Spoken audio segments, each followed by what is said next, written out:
मैं अभी जन्मजात लौकी की बेल पर सबसे छोटी बैंगनी लौकी बना ही था कि मैंने देखा मेरे साथ उगने वाले 6 लौकियों में भी जीवन की हलचल थी। मुझे और भी हैरानी तब हुई जब इन 6 लौकियों ने मेरे जागने के पल को महसूस किया। उन्होंने बिना कुछ सोचे समझे अपनी मूल शक्ति मुझे देनी शुरू कर दी। असल में बैंगनी लौकी बनने के बाद मैं 10 लाख सालों से सोया हुआ था और 10 लाख साल पहले ही ये 6 लौकियां जाग चुकी थीं। इसलिए अब इन 6 लौकियों ने मान लिया था कि मैं इतने लंबे समय बाद इसलिए जागा हूँ क्योंकि उन्होंने जन्मजात लौकी की बेल के सारे पोषक तत्व सोख लिए थे। मैंने ध्यान लगाना शुरू किया और उन 6 मूल ऊर्जाओं को पूरी शक्ति से अपने अंदर मिलाने की कोशिश करने लगा।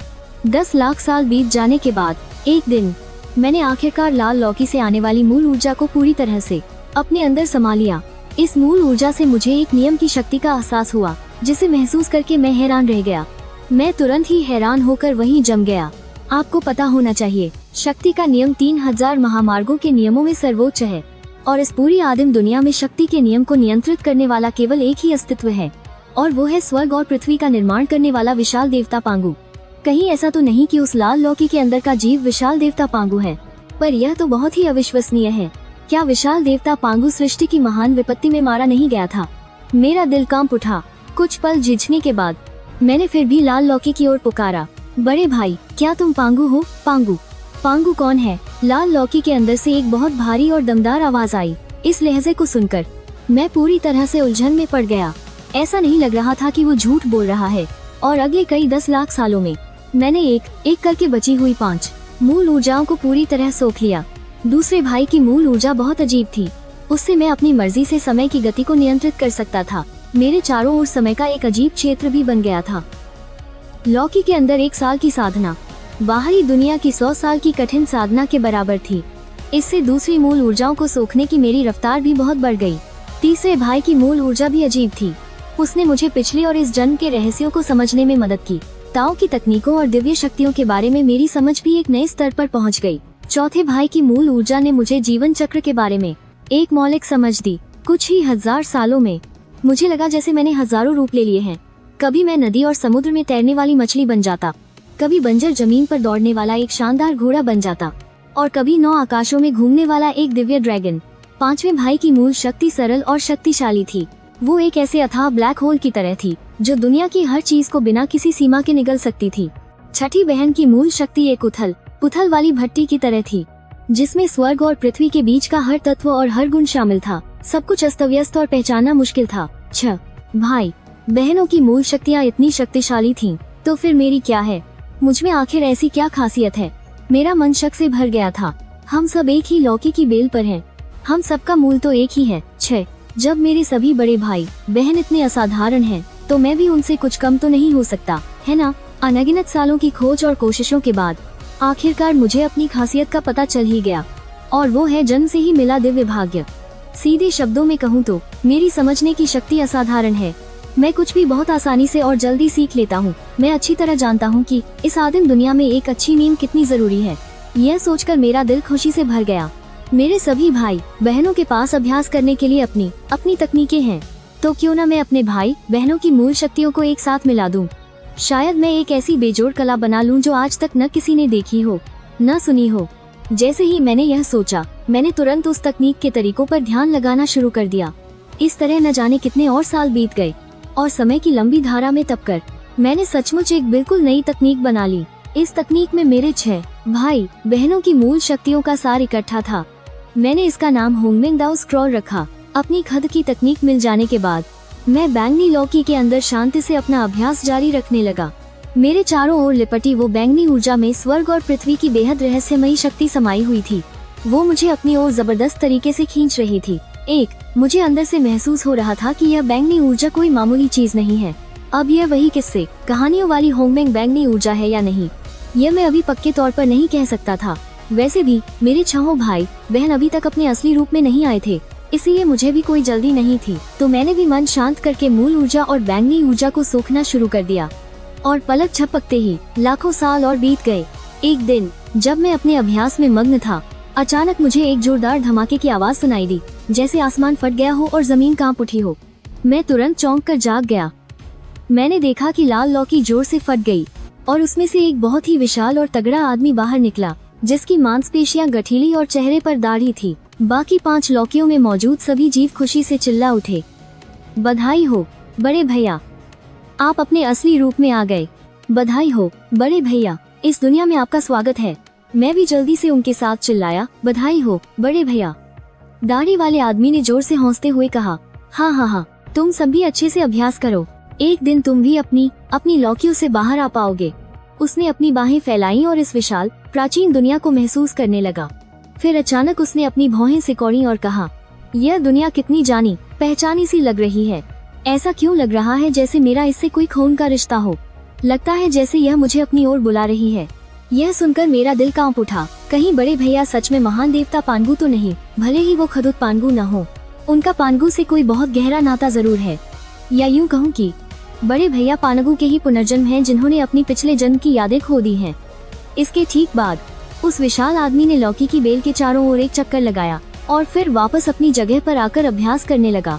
साथ ही उसने खुद ही अपने छोटे भाई बहनों की रक्षा करने की जिम्मेदारी भी उठा ली। इतना ही नहीं, वो विशाल आदमी बाहर जाकर कुछ लकड़ियां भी काट कर लाया। उसने लौकी की बेल के चारों ओर एक बाड़ बनाई और एक बड़ा सा गांव बसा लिया, जिसका नाम उसने लौकी गांव रखा। इस तरह न जाने कितने और साल बीत गए। एक दिन वो विशाल आदमी लकड़ियां काटने बाहर गया हुआ था कि अचानक एक साधु जैसा दिखने वाला बूढ़ा आदमी हवा में से लौकी की बेल के सामने प्रकट हो गया और धीमी आवाज में बड़बड़ाया, आह क्या दिव्य लौकी की बेल है। इस दिव्य लौकी की बेल में तो कोई बदलाव आ गया है, सच में बहुत अजीब और अनोखा है। वह बूढ़ा साधु उस विशालकाय लौकी की बेल को घूर रहा था। गुस्सैल पांचवें भाई ने जोर से कहा, ओ बूढ़े साधु, तुम कौन हो? वहाँ खड़े खड़े क्या फुसफुसा रहे हो? इस लौकी की बेल पर लगी लौकियों में तो असल में जीव पैदा हो गए हैं। यह तो सच में आज तक की सबसे अनोखी और हैरान कर देने वाली बात है। नहीं, इस लौकी की बेल पर तो कायदे से 7 लौकियां होनी चाहिए, तो फिर अभी सिर्फ 6 ही क्यों दिख रही हैं? कहीं ऐसा तो नहीं कि एक पहले ही अपने खोल से बाहर निकलकर रूप ले चुकी है? बूढ़ा साधु हैरानी से चिल्लाया, ओ बूढ़े साधु, तुम वहाँ खड़े खड़े बड़बड़ाकर बहुत शोर मचा रहे हो। सावधान रहना, अगर मेरे बड़े भाई वापस आ गए तो तुम्हारी बूढ़ी हड्डियाँ तोड़ देंगे। जल्दी से दफा हो जाओ यहाँ से। हरी लौकी में मौजूद चौथे भाई ने गुस्से से चिल्लाया। बूढ़े साधु ने मुस्कुराते हुए सबसे कहा, मैं हूँ होंगजुन और मेरा आप लोगों को नुकसान पहुँचाने का कोई इरादा नहीं है। बस मुझे ऐसा लगता है कि आप में से किसी एक के साथ मेरा विशेष नाता है। होंगजुन? अरे बाप रे, यह बूढ़ा साधु तो असल में आदि गुरु है। यह सुनकर तो मेरे होश ही उड़ गए। आपको पता होना चाहिए कि सृष्टि के आरंभ की मूल कहानी में लौकी की बेल पर लगी 7 कीमती लौकियां अलग अलग लोगों ने ले ली थीं। सान छिंग, न्यूवा, दोंग हुआंग ताई, होंगजुन और हाओतियान ने। लेकिन अभी का हाओतियान शायद अभी तक पैदा नहीं हुआ है। वह तो बस एक अनजान जिद्दी पत्थर है। इसका मतलब यह है कि हाओतियान की वह कीमती लौकी शायद उसे आदिगुरु होंगजुन ने ही तो हफ्ते में दी थी।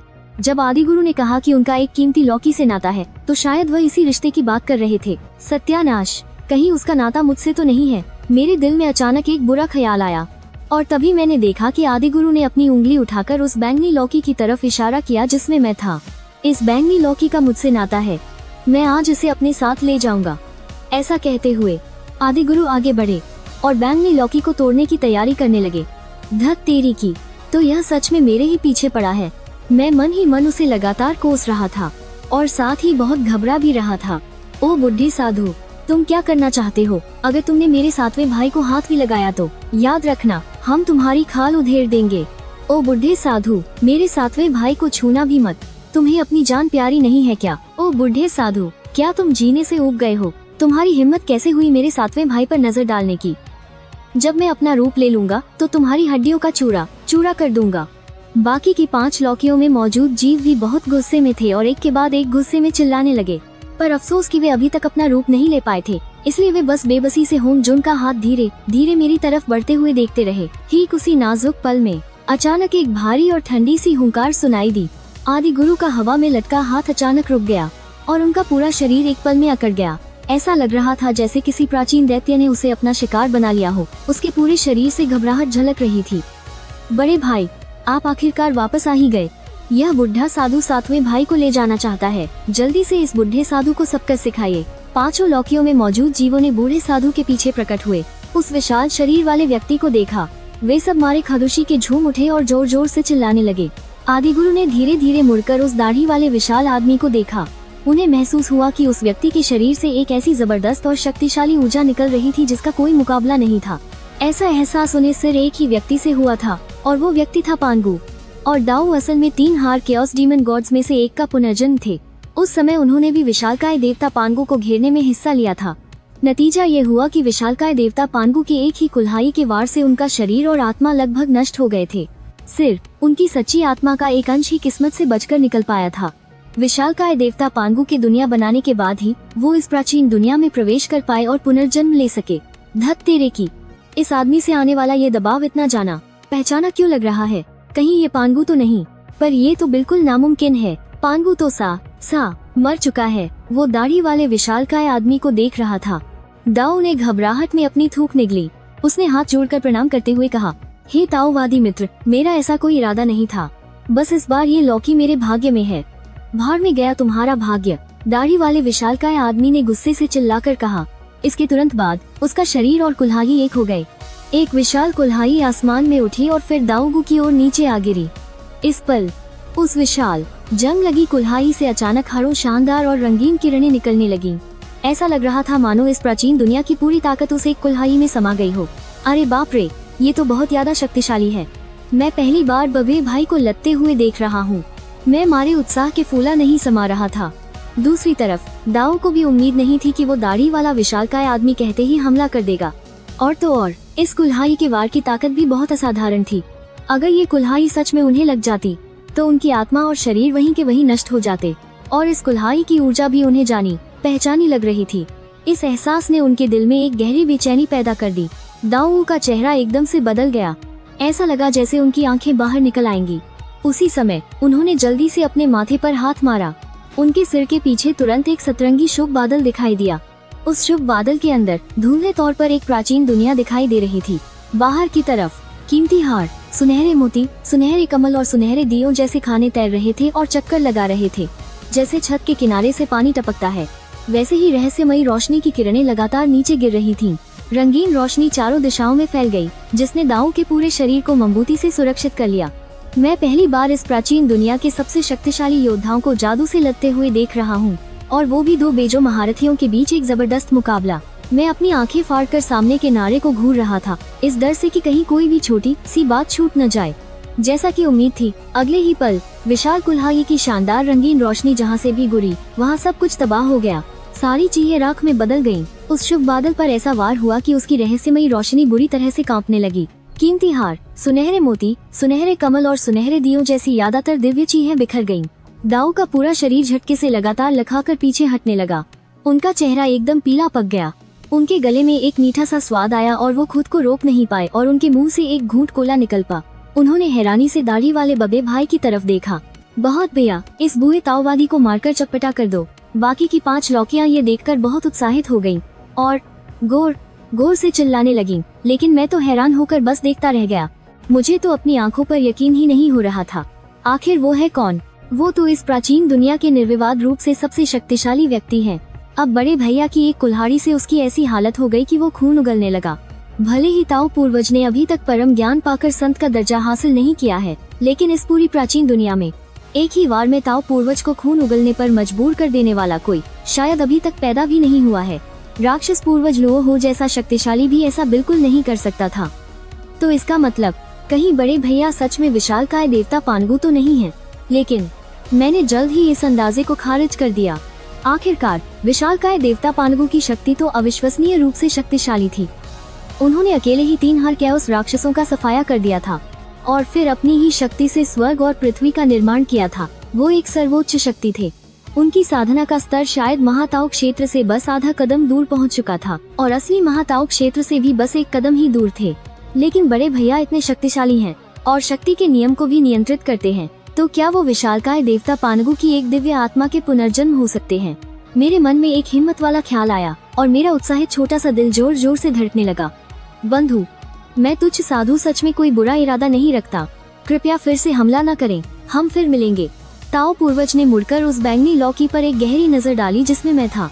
फिर उस दाढ़ी वाले बलवान व्यक्ति को हाथ जोड़कर प्रणाम किया और एक प्रकाश की किरण में बदलकर घबराकर दूर भाग गए। दाढ़ी वाले बलवान व्यक्ति ने अपनी विशाल कुल्हाड़ी कमर में खोस ली और अपने 6 छोटे भाई बहनों को देखा।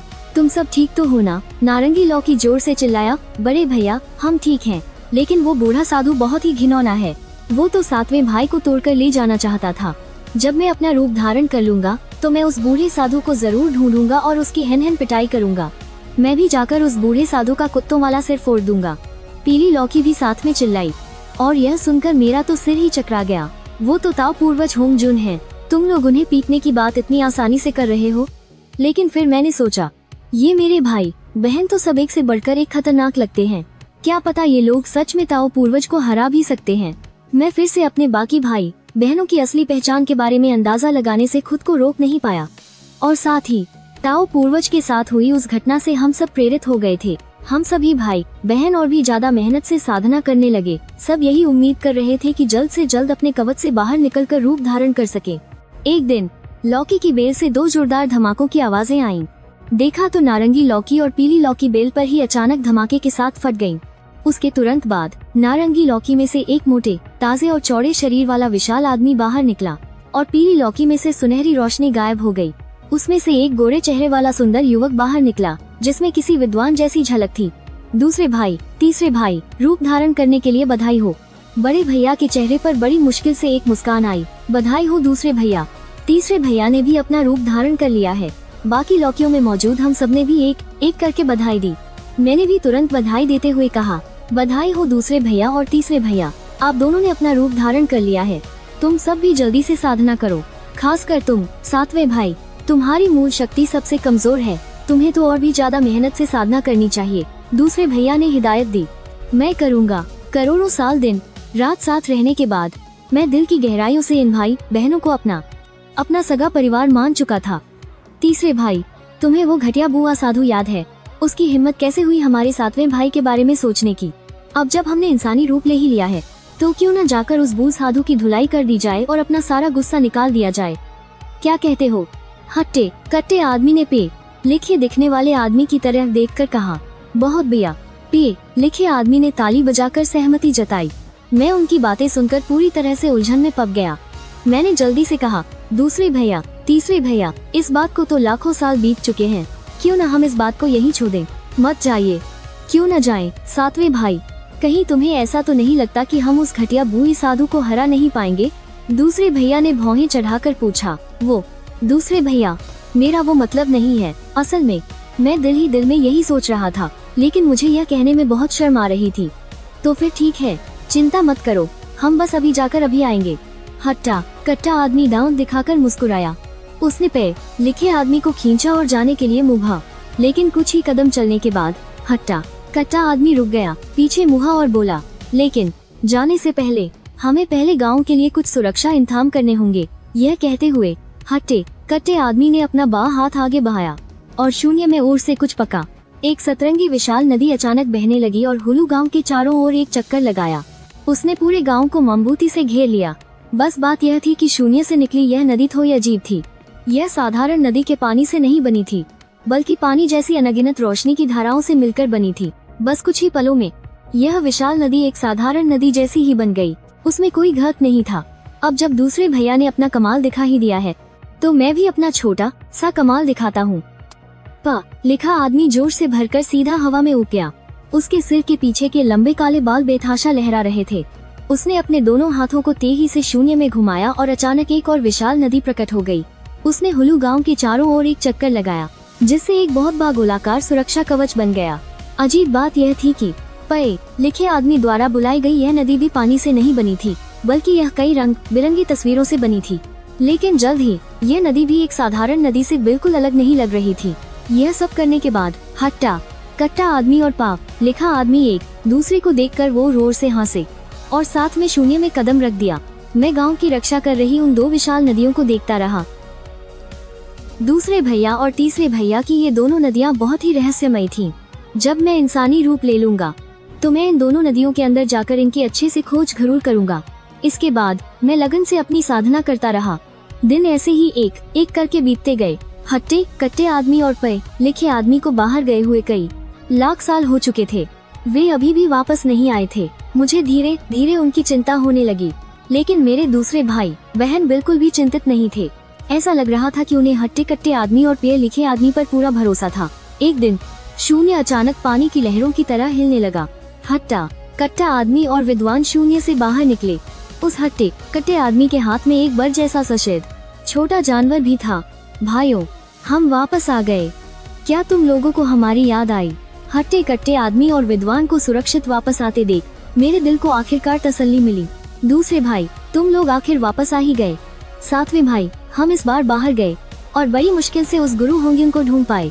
उस बुई गुरु को इतना मारा कि वो अपने दांत ढूंढता रह गया। सच में बाम आया। विद्वान ने उत्साह से अपने हाथ में मौजूद एक फल का पेड़ जमीन पर फेंक दिया। जैसे ही वह पेड़ मीन पर गिरा, उसमें तुरंत जड़ें निकल आईं और वह अंकुरित हो गया। उस पर कमल जैसे सुंदर फूल खिलने लगे और पलक झपकते ही पेड़ पर 9 पीले पीले फल लग गए। उन फलों पर हुआंगचोंग 2 शब्द धुंधले से दिखाई दे रहे थे। हुआंगचोंग, क्या यह 10 महान दिव्य जड़ों में से एक हुआंगचोंग ली है? मेरी तो आंखें फटी की फटी रह गईं। यह फल का पेड़ उस बुए गुरु ने घुटनों पर बैठकर गिड़गिड़ाते हुए भेंट किया था। बाप रे, क्या सच में हट्टे कट्टे आदमी और विद्वान ने गुरु होंग्युन की जमकर धुनाई कर दी। मैं अंदर से बहुत ज्यादा हैरान था। मेरे दिल में जैसे सुनामी आ गई हो। हट्टे कट्टे आदमी ने अपने हाथ में पके हुए छोटे जानवर को मीन पर फेंक दिया। दांत दिखाते हुए हंसकर बोला, सातवें भाई, यह रोइंदार छोटी सी चीज बहुत प्यारी लग रही है। आज से तुम इसे एक छोटे कुत्ते की तरह पालना। यह तुम्हारा साथ भी देगा। मैं महान पशु सम्राट हूँ। छोटा जानवर तुरंत गुस्से से भड़क गया और बिजली की तरह गरजने लगा। लेकिन उसकी बात पूरी होने से पहले ही उसके सिर पर ओर का एक मुक्का पड़ा। हट्टे कट्टे आदमी ने आंखें घुमाकर घूरा, जब तुम्हें कुत्ता नहीं बनना है तो मैं तुम्हें मारकर तुम्हारा सूप बना लूंगा। छोटा जानवर डर के मारे अचानक अपनी गर्दन सिकोड़कर बाकी की बातें अंदर ही निगल गया। वह कांपते हुए हट्टे कट्टे आदमी को देख रहा था।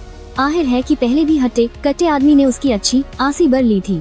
आने वाले दिनों में सब लोग लौकी गांव में मन लगाकर साधना करते रहे और उन्होंने उस छोटे जानवर का नाम शाओबा रख दिया।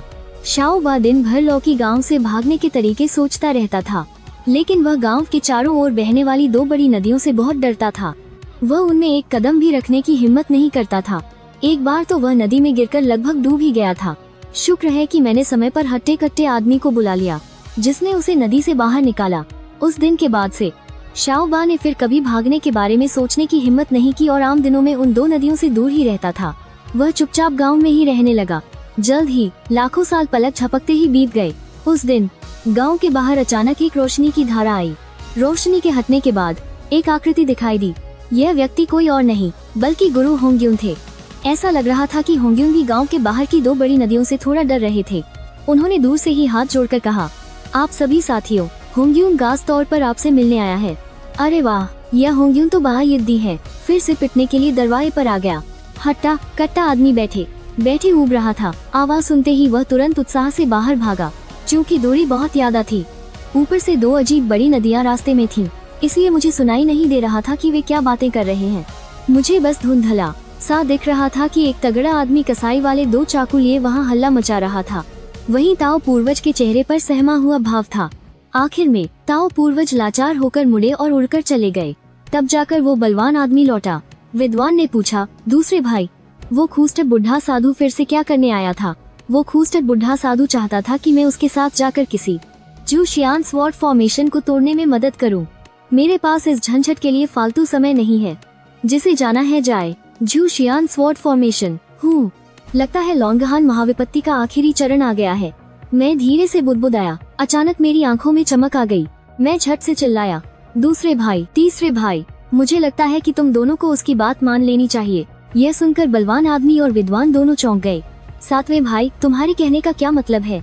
हम उस खूस्ट बुढ़े साधु की मदद करने क्यों जाएं? मैंने दूसरे और तीसरे भाई को होंग्युन के आपसी झगड़ों में मदद करने के लिए नहीं कहा। मैं तो कह रहा हूँ कि मौके का फायदा उठाकर कुछ खगाने लूट लो। उस बड़ी लड़ाई में यकीनन अनगिनत लोग मारे और घायल होंगे। उस समय यकीनन बहुत से खाने लावारिस हो जाएंगे। अगर मौके का फायदा उठाकर उन्हें हासिल नहीं किया तो क्या यह उस बुढ़े साधु होंग्युन को फायदा पहुंचाना नहीं होगा? यह सुनकर बलवान आदमी और विद्वान की आंखें चमक उठीं। सातवें भाई की बात में दम है, हम अभी निकलते हैं। यह कहकर बलवान आदमी ने विद्वान को खींचा और सीधे गांव के बाहर की ओर उड़ गए और मैं और बाकी लोग अपनी साधना जारी रखने के लिए गांव में ही रुक गए। इस दौरान विद्वान के शरीर से अचानक एक दिल दहला देने वाली भयानक ऊर्जा निकलने लगी।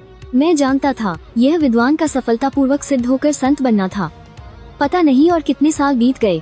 बलवान आदमी और विद्वान दोनों साथ में लौकी गांव लौट आए। बलवान आदमी ने अपनी हथेली पलटी और एक एकदम काला बड़ा भाला निकाला और उसे जोर से जमीन पर दे मारा। सातवें भाई, देखो, इस भाले की क्वालिटी अच्छी है ना? मैंने इसे उस बुढ़े साधु से छीना है। उस बुढ़े साधु होंग्युन को इतना गुस्सा आया कि वो बस वहीं पर स्वर्ग सिधारने वाला था। यह देखकर मेरी तो आंखें फटी की फटी रह गईं।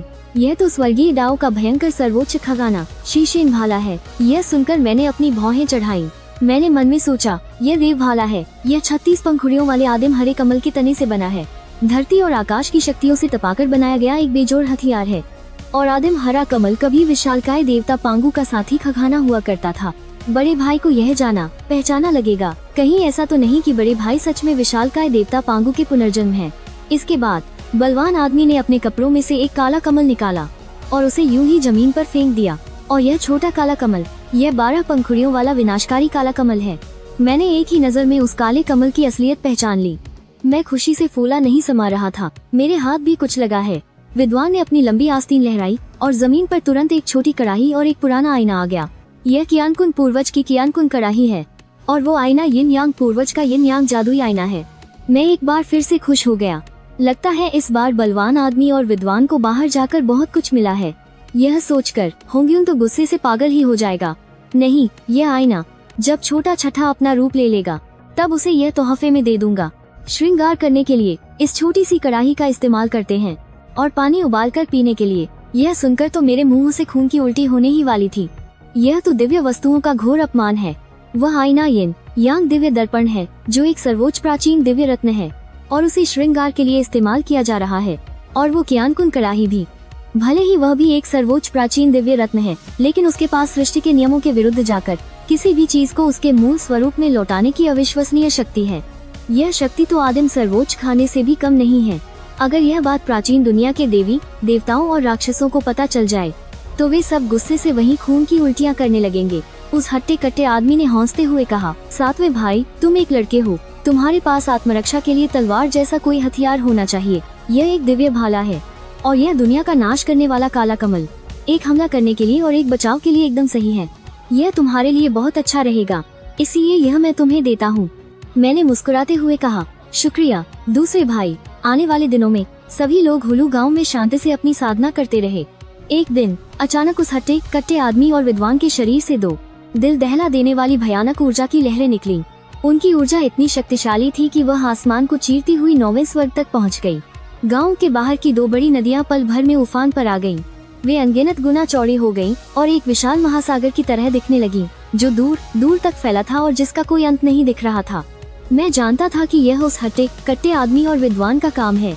उन्होंने भी सफलतापूर्वक संत का पद प्राप्त कर लिया था। बाद की पीढ़ियों में कुल्लम के 3 पवित्र देवता एक ही कुल के 3 संत थे जो पूरी प्राचीन दुनिया को हिला देने के लिए काफी थे। और अब इस छोटे से हुलू गांव में ड्रैगन हान महाविपत्ति के बाद ही 3 संत प्रकट हो चुके थे। यह सचमुच अविश्वसनीय रूप से शक्तिशाली था।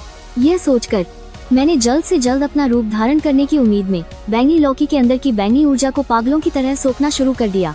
लेकिन मुझे एक बात अजीब लगी कि मैं चाहे जितनी भी बैंगनी ऊर्जा सोख लूं, मेरी शक्तियों में घृणा भी बोतरी नहीं हो रही थी। ऐसा लग रहा था जैसे मेरे शरीर के अंदर कोई बहुत ही भयानक प्राणी रहता हो जो मेरे द्वारा सोखी गई सारी ऊर्जा को लगातार कमोर कर रहा था। इसका कारण जानने के लिए मैंने विशेष रूप से दाढ़ी वाले आदमी, हट्टे कट्टे आदमी और विद्वान से मदद मांगी कि वे मेरी जांच करें, लेकिन उनमें से किसी को भी कुछ भी असामान्य नहीं मिला। ठीक उसी समय अचानक आसमान और धरती का रंग बदल गया। हवाएं तेज हो गईं और ड्रैगन और बाघ की दहाएं गूंजने लगीं। पूरब से बैंगनी ऊर्जा की लहरें उमड़ने लगीं और पल भर में हजारों दिव्य चमत्कार प्रकट हो गए।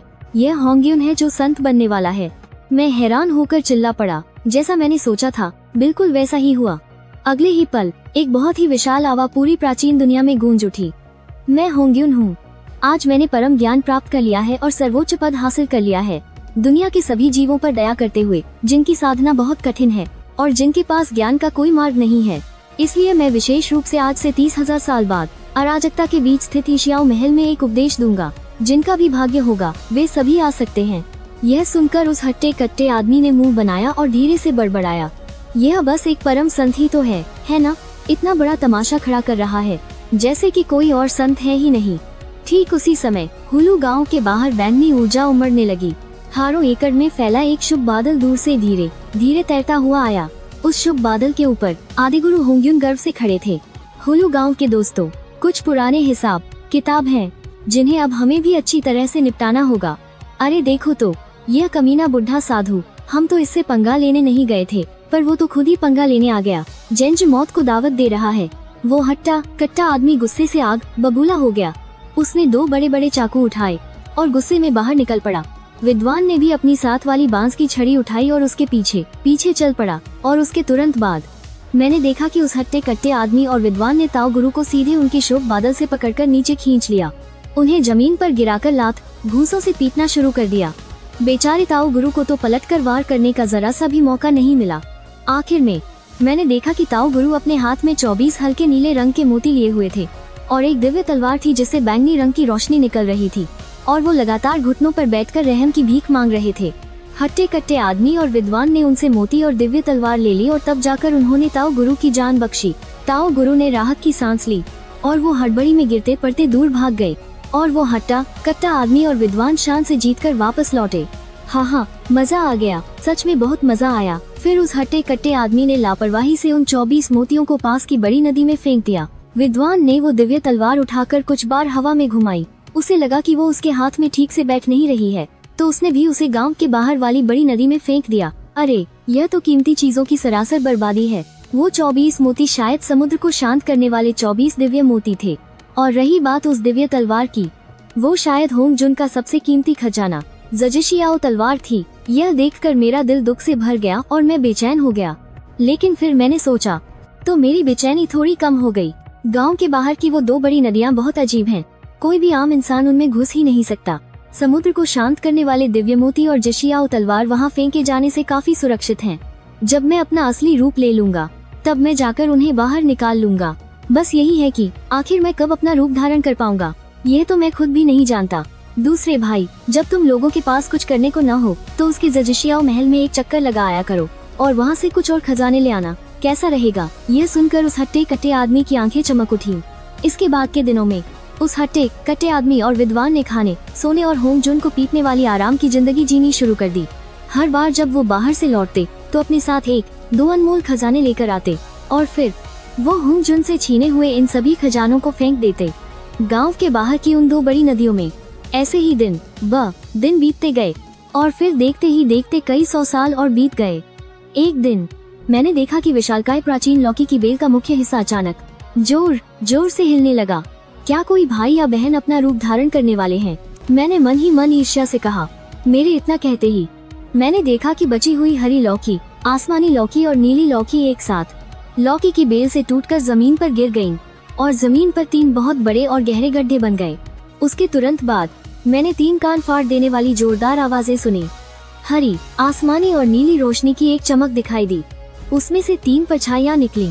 हरी रोशनी हटने के बाद खुरदरे कपड़े पहने एक अधेड़ उम्र का मछुआरा बाहर निकला। नीली हरी रोशनी फीकी पड़ गई।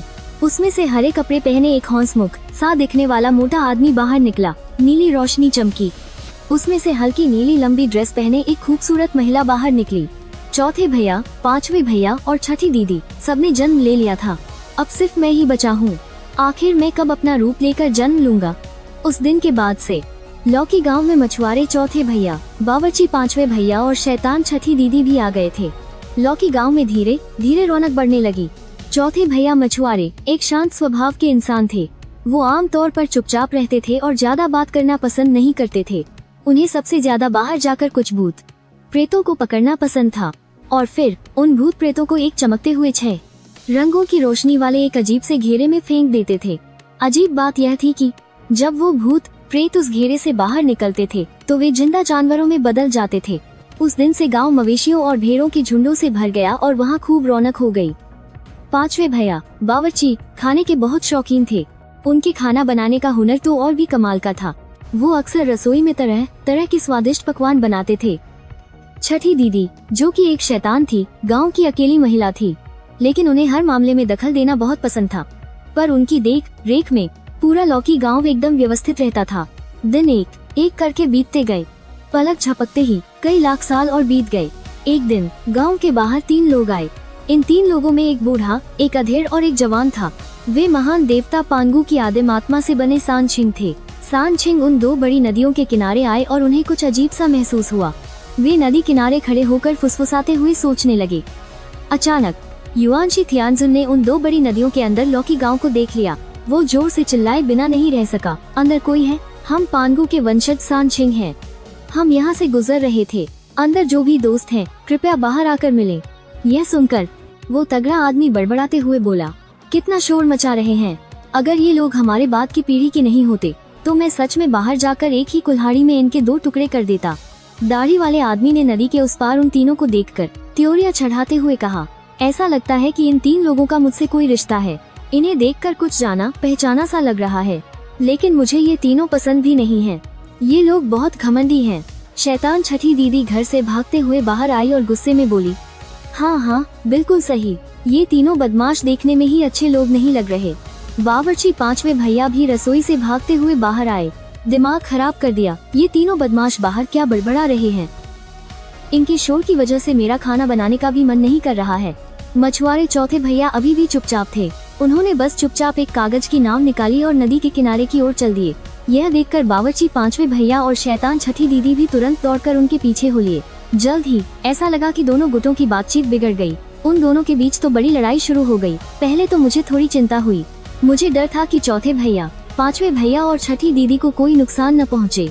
आखिरकार सांचिंग पौराणिक दुनिया के सबसे बड़े महारथी जो थे, और तो और वे भविष्य के 6 संतों में से 3 थे और उनके पास पांगु की आदिम आत्मा से बनी गहरी शक्तियां भी थीं।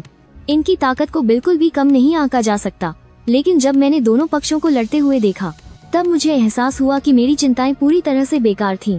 मछुआरे चौथे भाई का सामना ताइशांग लाओजुन से हुआ। पता नहीं कहां से उसने कागज के आदमियों की एक बहुत बड़ी सेना बुला ली।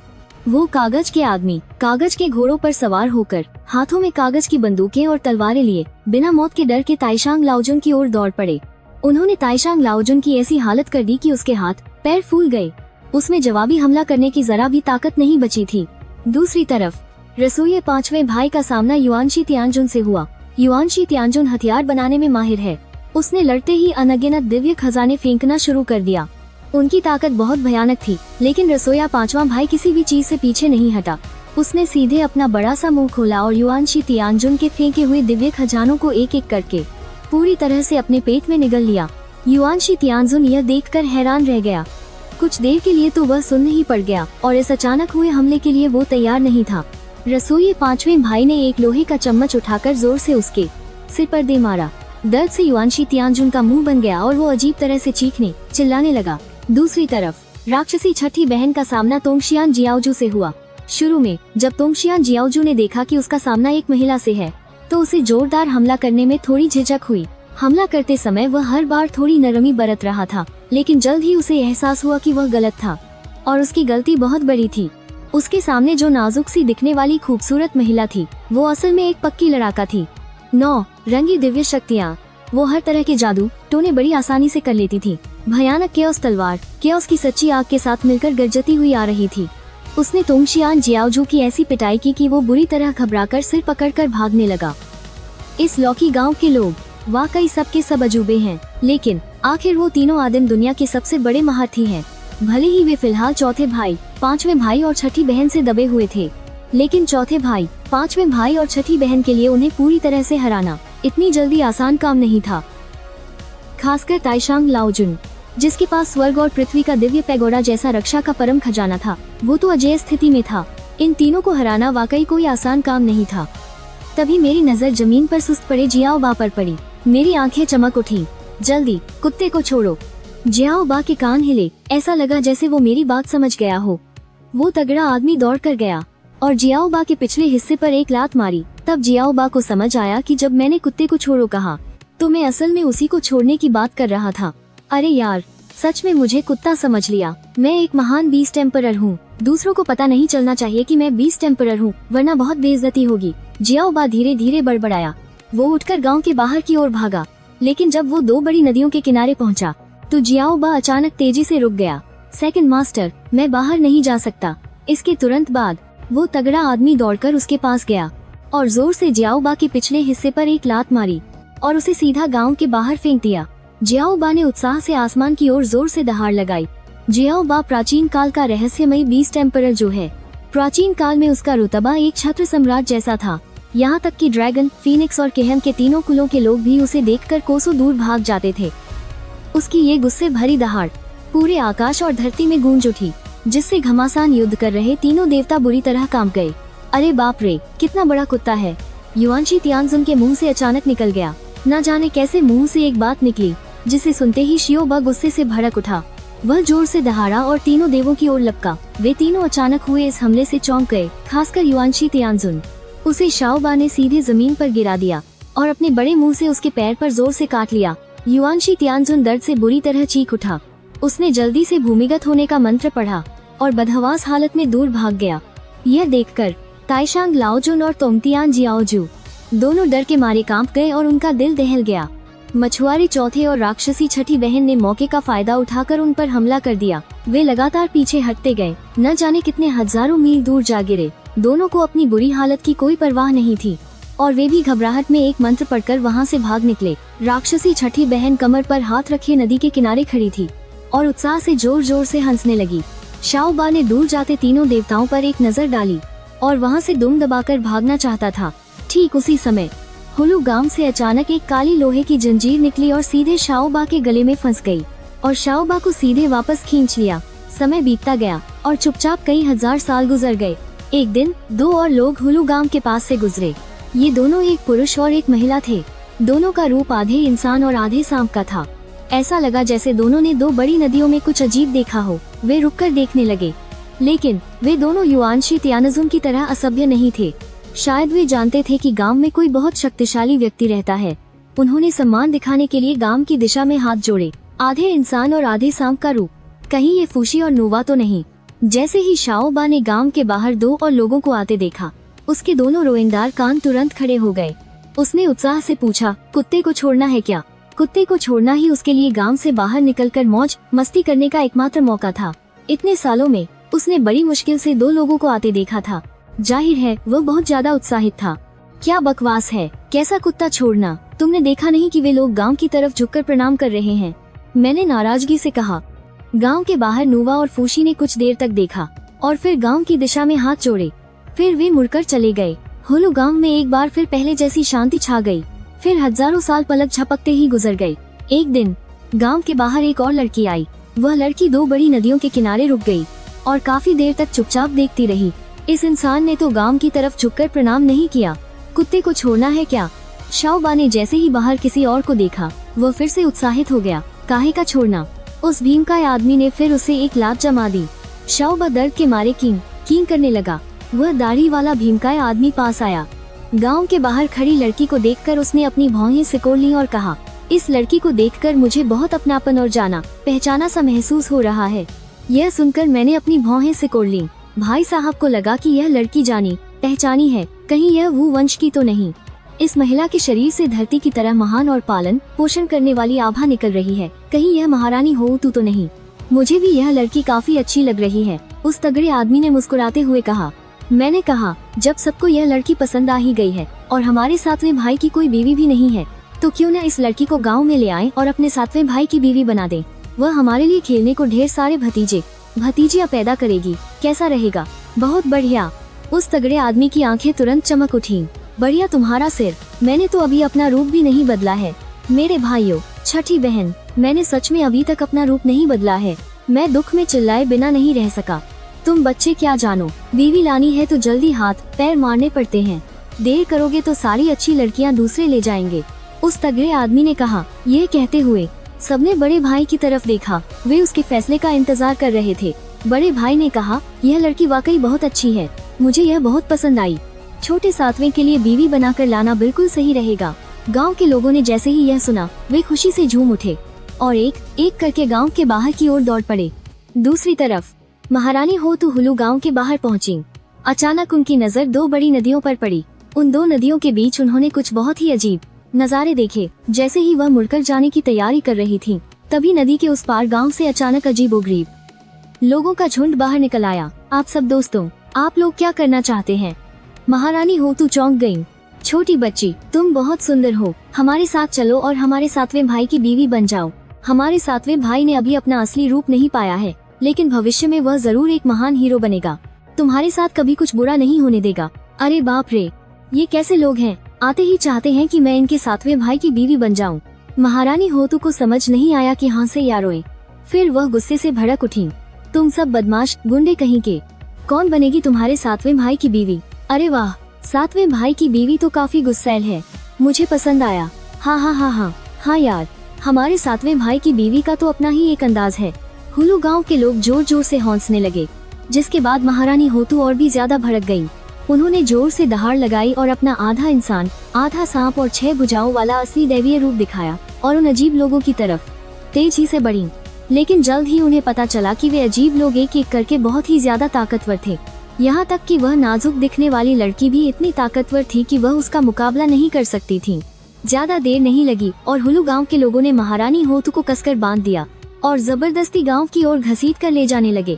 हुलू गांव में लाए जाने के बाद उस तगड़े आदमी ने महारानी होतू को मेरे सामने लाया, जिसने अभी अपना रूप नहीं बदला था। मेरे सामने, लो सातवें भाई, देखो हम तुम्हारे लिए कैसी बीवी ढूंढ कर लाए हैं। यह सुनकर मेरा तो सिर ही चकरा गया। मैंने कड़वी हंसी हंसते हुए कहा, दूसरे भाई, मैं सच में अभी तक इंसान नहीं बना हूँ। अरे यार, इंसान नहीं बने तो क्या डरना, धीरे धीरे बन जाओगे। आओ आओ आओ, पहले धरती और आसमान को प्रणाम करो। थू, क्या बकवास धरती और आसमान, पहले बड़े भाइयों और बहनों को प्रणाम करना चाहिए। इसके तुरंत बाद देवी होतू को कुछ अजीब लोगों ने जबरदस्ती एक बैंगनी लौकी के साथ शादी करने पर मजबूर कर दिया। देवी होतू रोना तो चाहती थी, पर उनके आंसू ही सूख गए थे। शुक्र है कि शादी के बाद उन अजीब लोगों ने कोई और बेतुकी मांग नहीं की। मैं भी बहुत परेशान था। ये मेरे भाई बहन सच में बेकार की चिंता करते हैं। दिन बीतते गए। देवी होतू को लौकी गांव में पकड़े हुए कुछ दिन हो गए थे। देवी होतू असल में जशियाओ महल प्रवचन सुनने जा रही थी, पर सच कहूँ तो वो प्रवचन सुनने भी नहीं जा रही थी, बल्कि वो वंश के लिए एक अलग रास्ता खोजना चाहती थी। पर किसने सोचा था कि उन्हें ऐसे अजीब गांव में पकड़ लिया जाएगा। देवी होतू जितना सोचती उतना ही उन्हें बुरा लगता। वो खुद को रोक नहीं पाई और लौकी की बेल के नीचे बैठकर फूट फूट कर रोने लगी। वो पत्नी नहीं, दोस्त होतू, ये सब मेरे भाई बहनों की गलती है। तुम रो मत, मैं तुम्हें यहाँ से भेजने का कोई तरीका सोचता हूँ। मुझसे ये देखा नहीं जा रहा था। देवी होतू की आंखें चमक उठीं। उन्होंने हैरानी से मेरी तरफ देखा। तुम जो कह रहे हो वो तुम्हें करना होगा। देवी होतू की खूबसूरत आंखें और भी चमकने लगीं। वो हैरानी से अपने सामने मौजूद इस बैंगनी लौकी को देखने लगी। आखिर ये है कैसा? लगता तो काफी अच्छा है।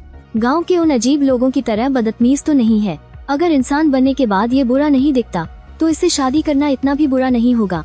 नहीं, मैं ये क्या बकवास सोच रही हूँ। मैं महान वंश की पूर्वज होतू हूँ। मैं एक ऐसी बैंगनी लौकी से शादी कैसे कर सकती हूँ जो अभी तक इंसान भी नहीं बना।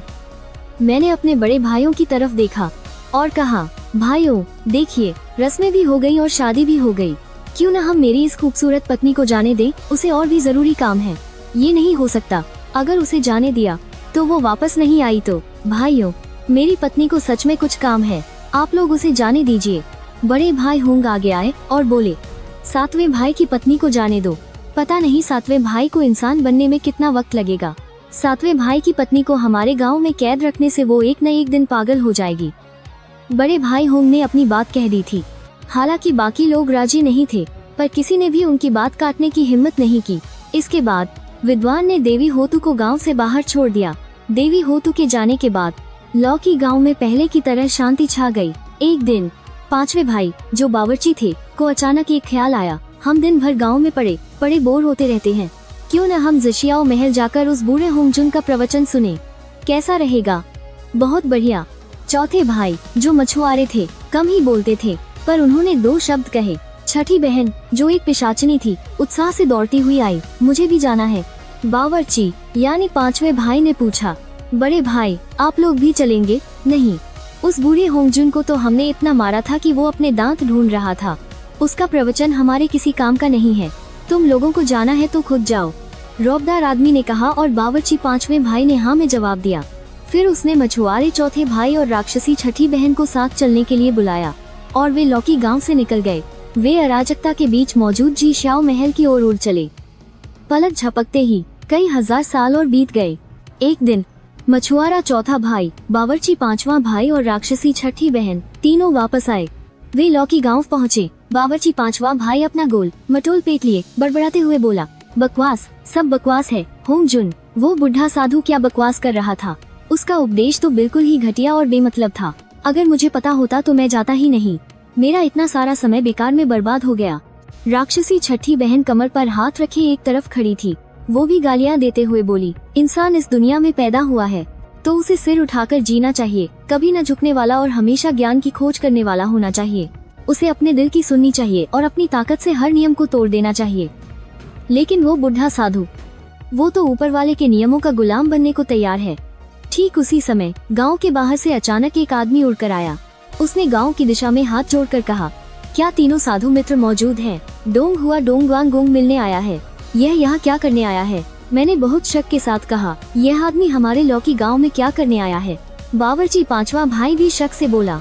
बावर्ची पांचवें भाई ने अपने हाथ में बड़ी लोहे की करछुल को तोला और सीधा गांव के बाहर चला गया। मैं लौकी की बेल पर खड़ा होकर दूर तक देखने लगा।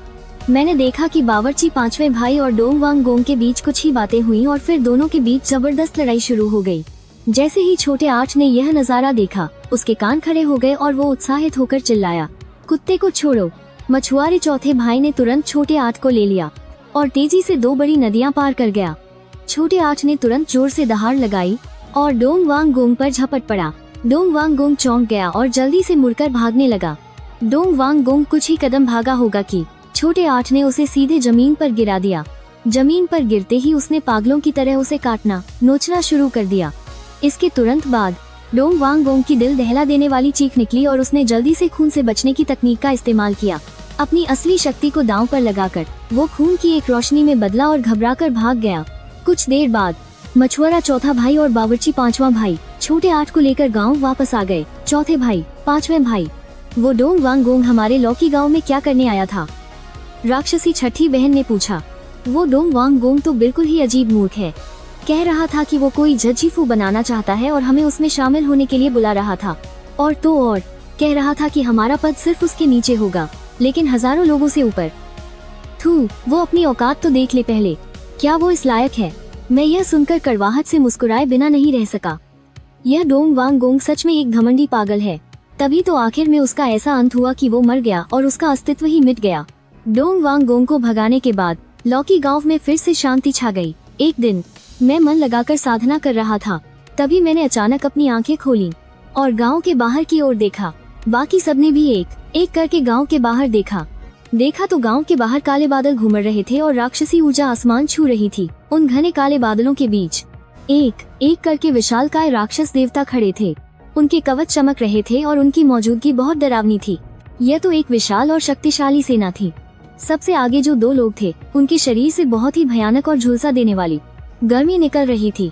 ये दोनों पीले रंग के लिबास पहने हुए थे। जाहिर है कि वे सम्राट जैसे शाही पद पर थे। उनमें से एक के हाथ में एक छोटी सी सुनहरी घंटी थी जो बहुत ही राजसी और शक्तिशाली लग रही थी।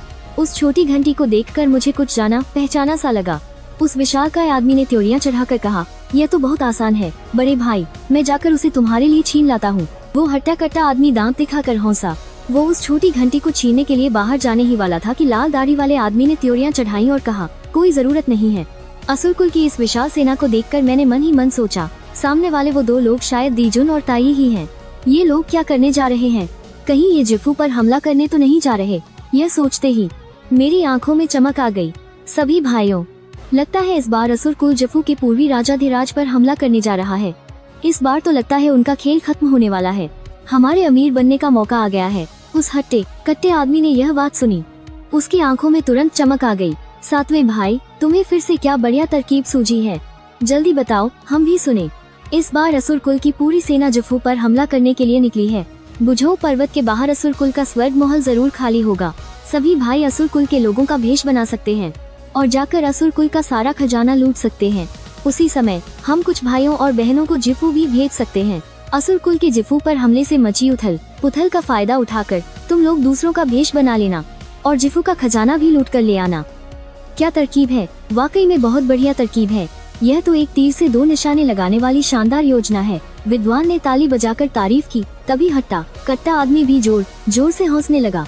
यह असुरकुल और जिफू दोनों ही पौराणिक दुनिया की सबसे बड़ी ताकतें हैं। लगता है इन्होंने आम दिनों में बहुत सारा खजाना इकट्ठा किया होगा। यह हमारे लिए उन सबको एक साथ लूटने का अच्छा मौका है। लाल दाढ़ी वाले आदमी ने त्योरियां चढ़ाई।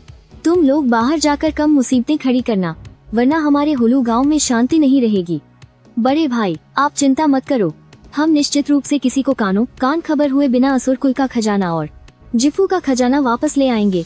इसके बाद सब लोग काम के बंटवारे पर चर्चा करने लगे।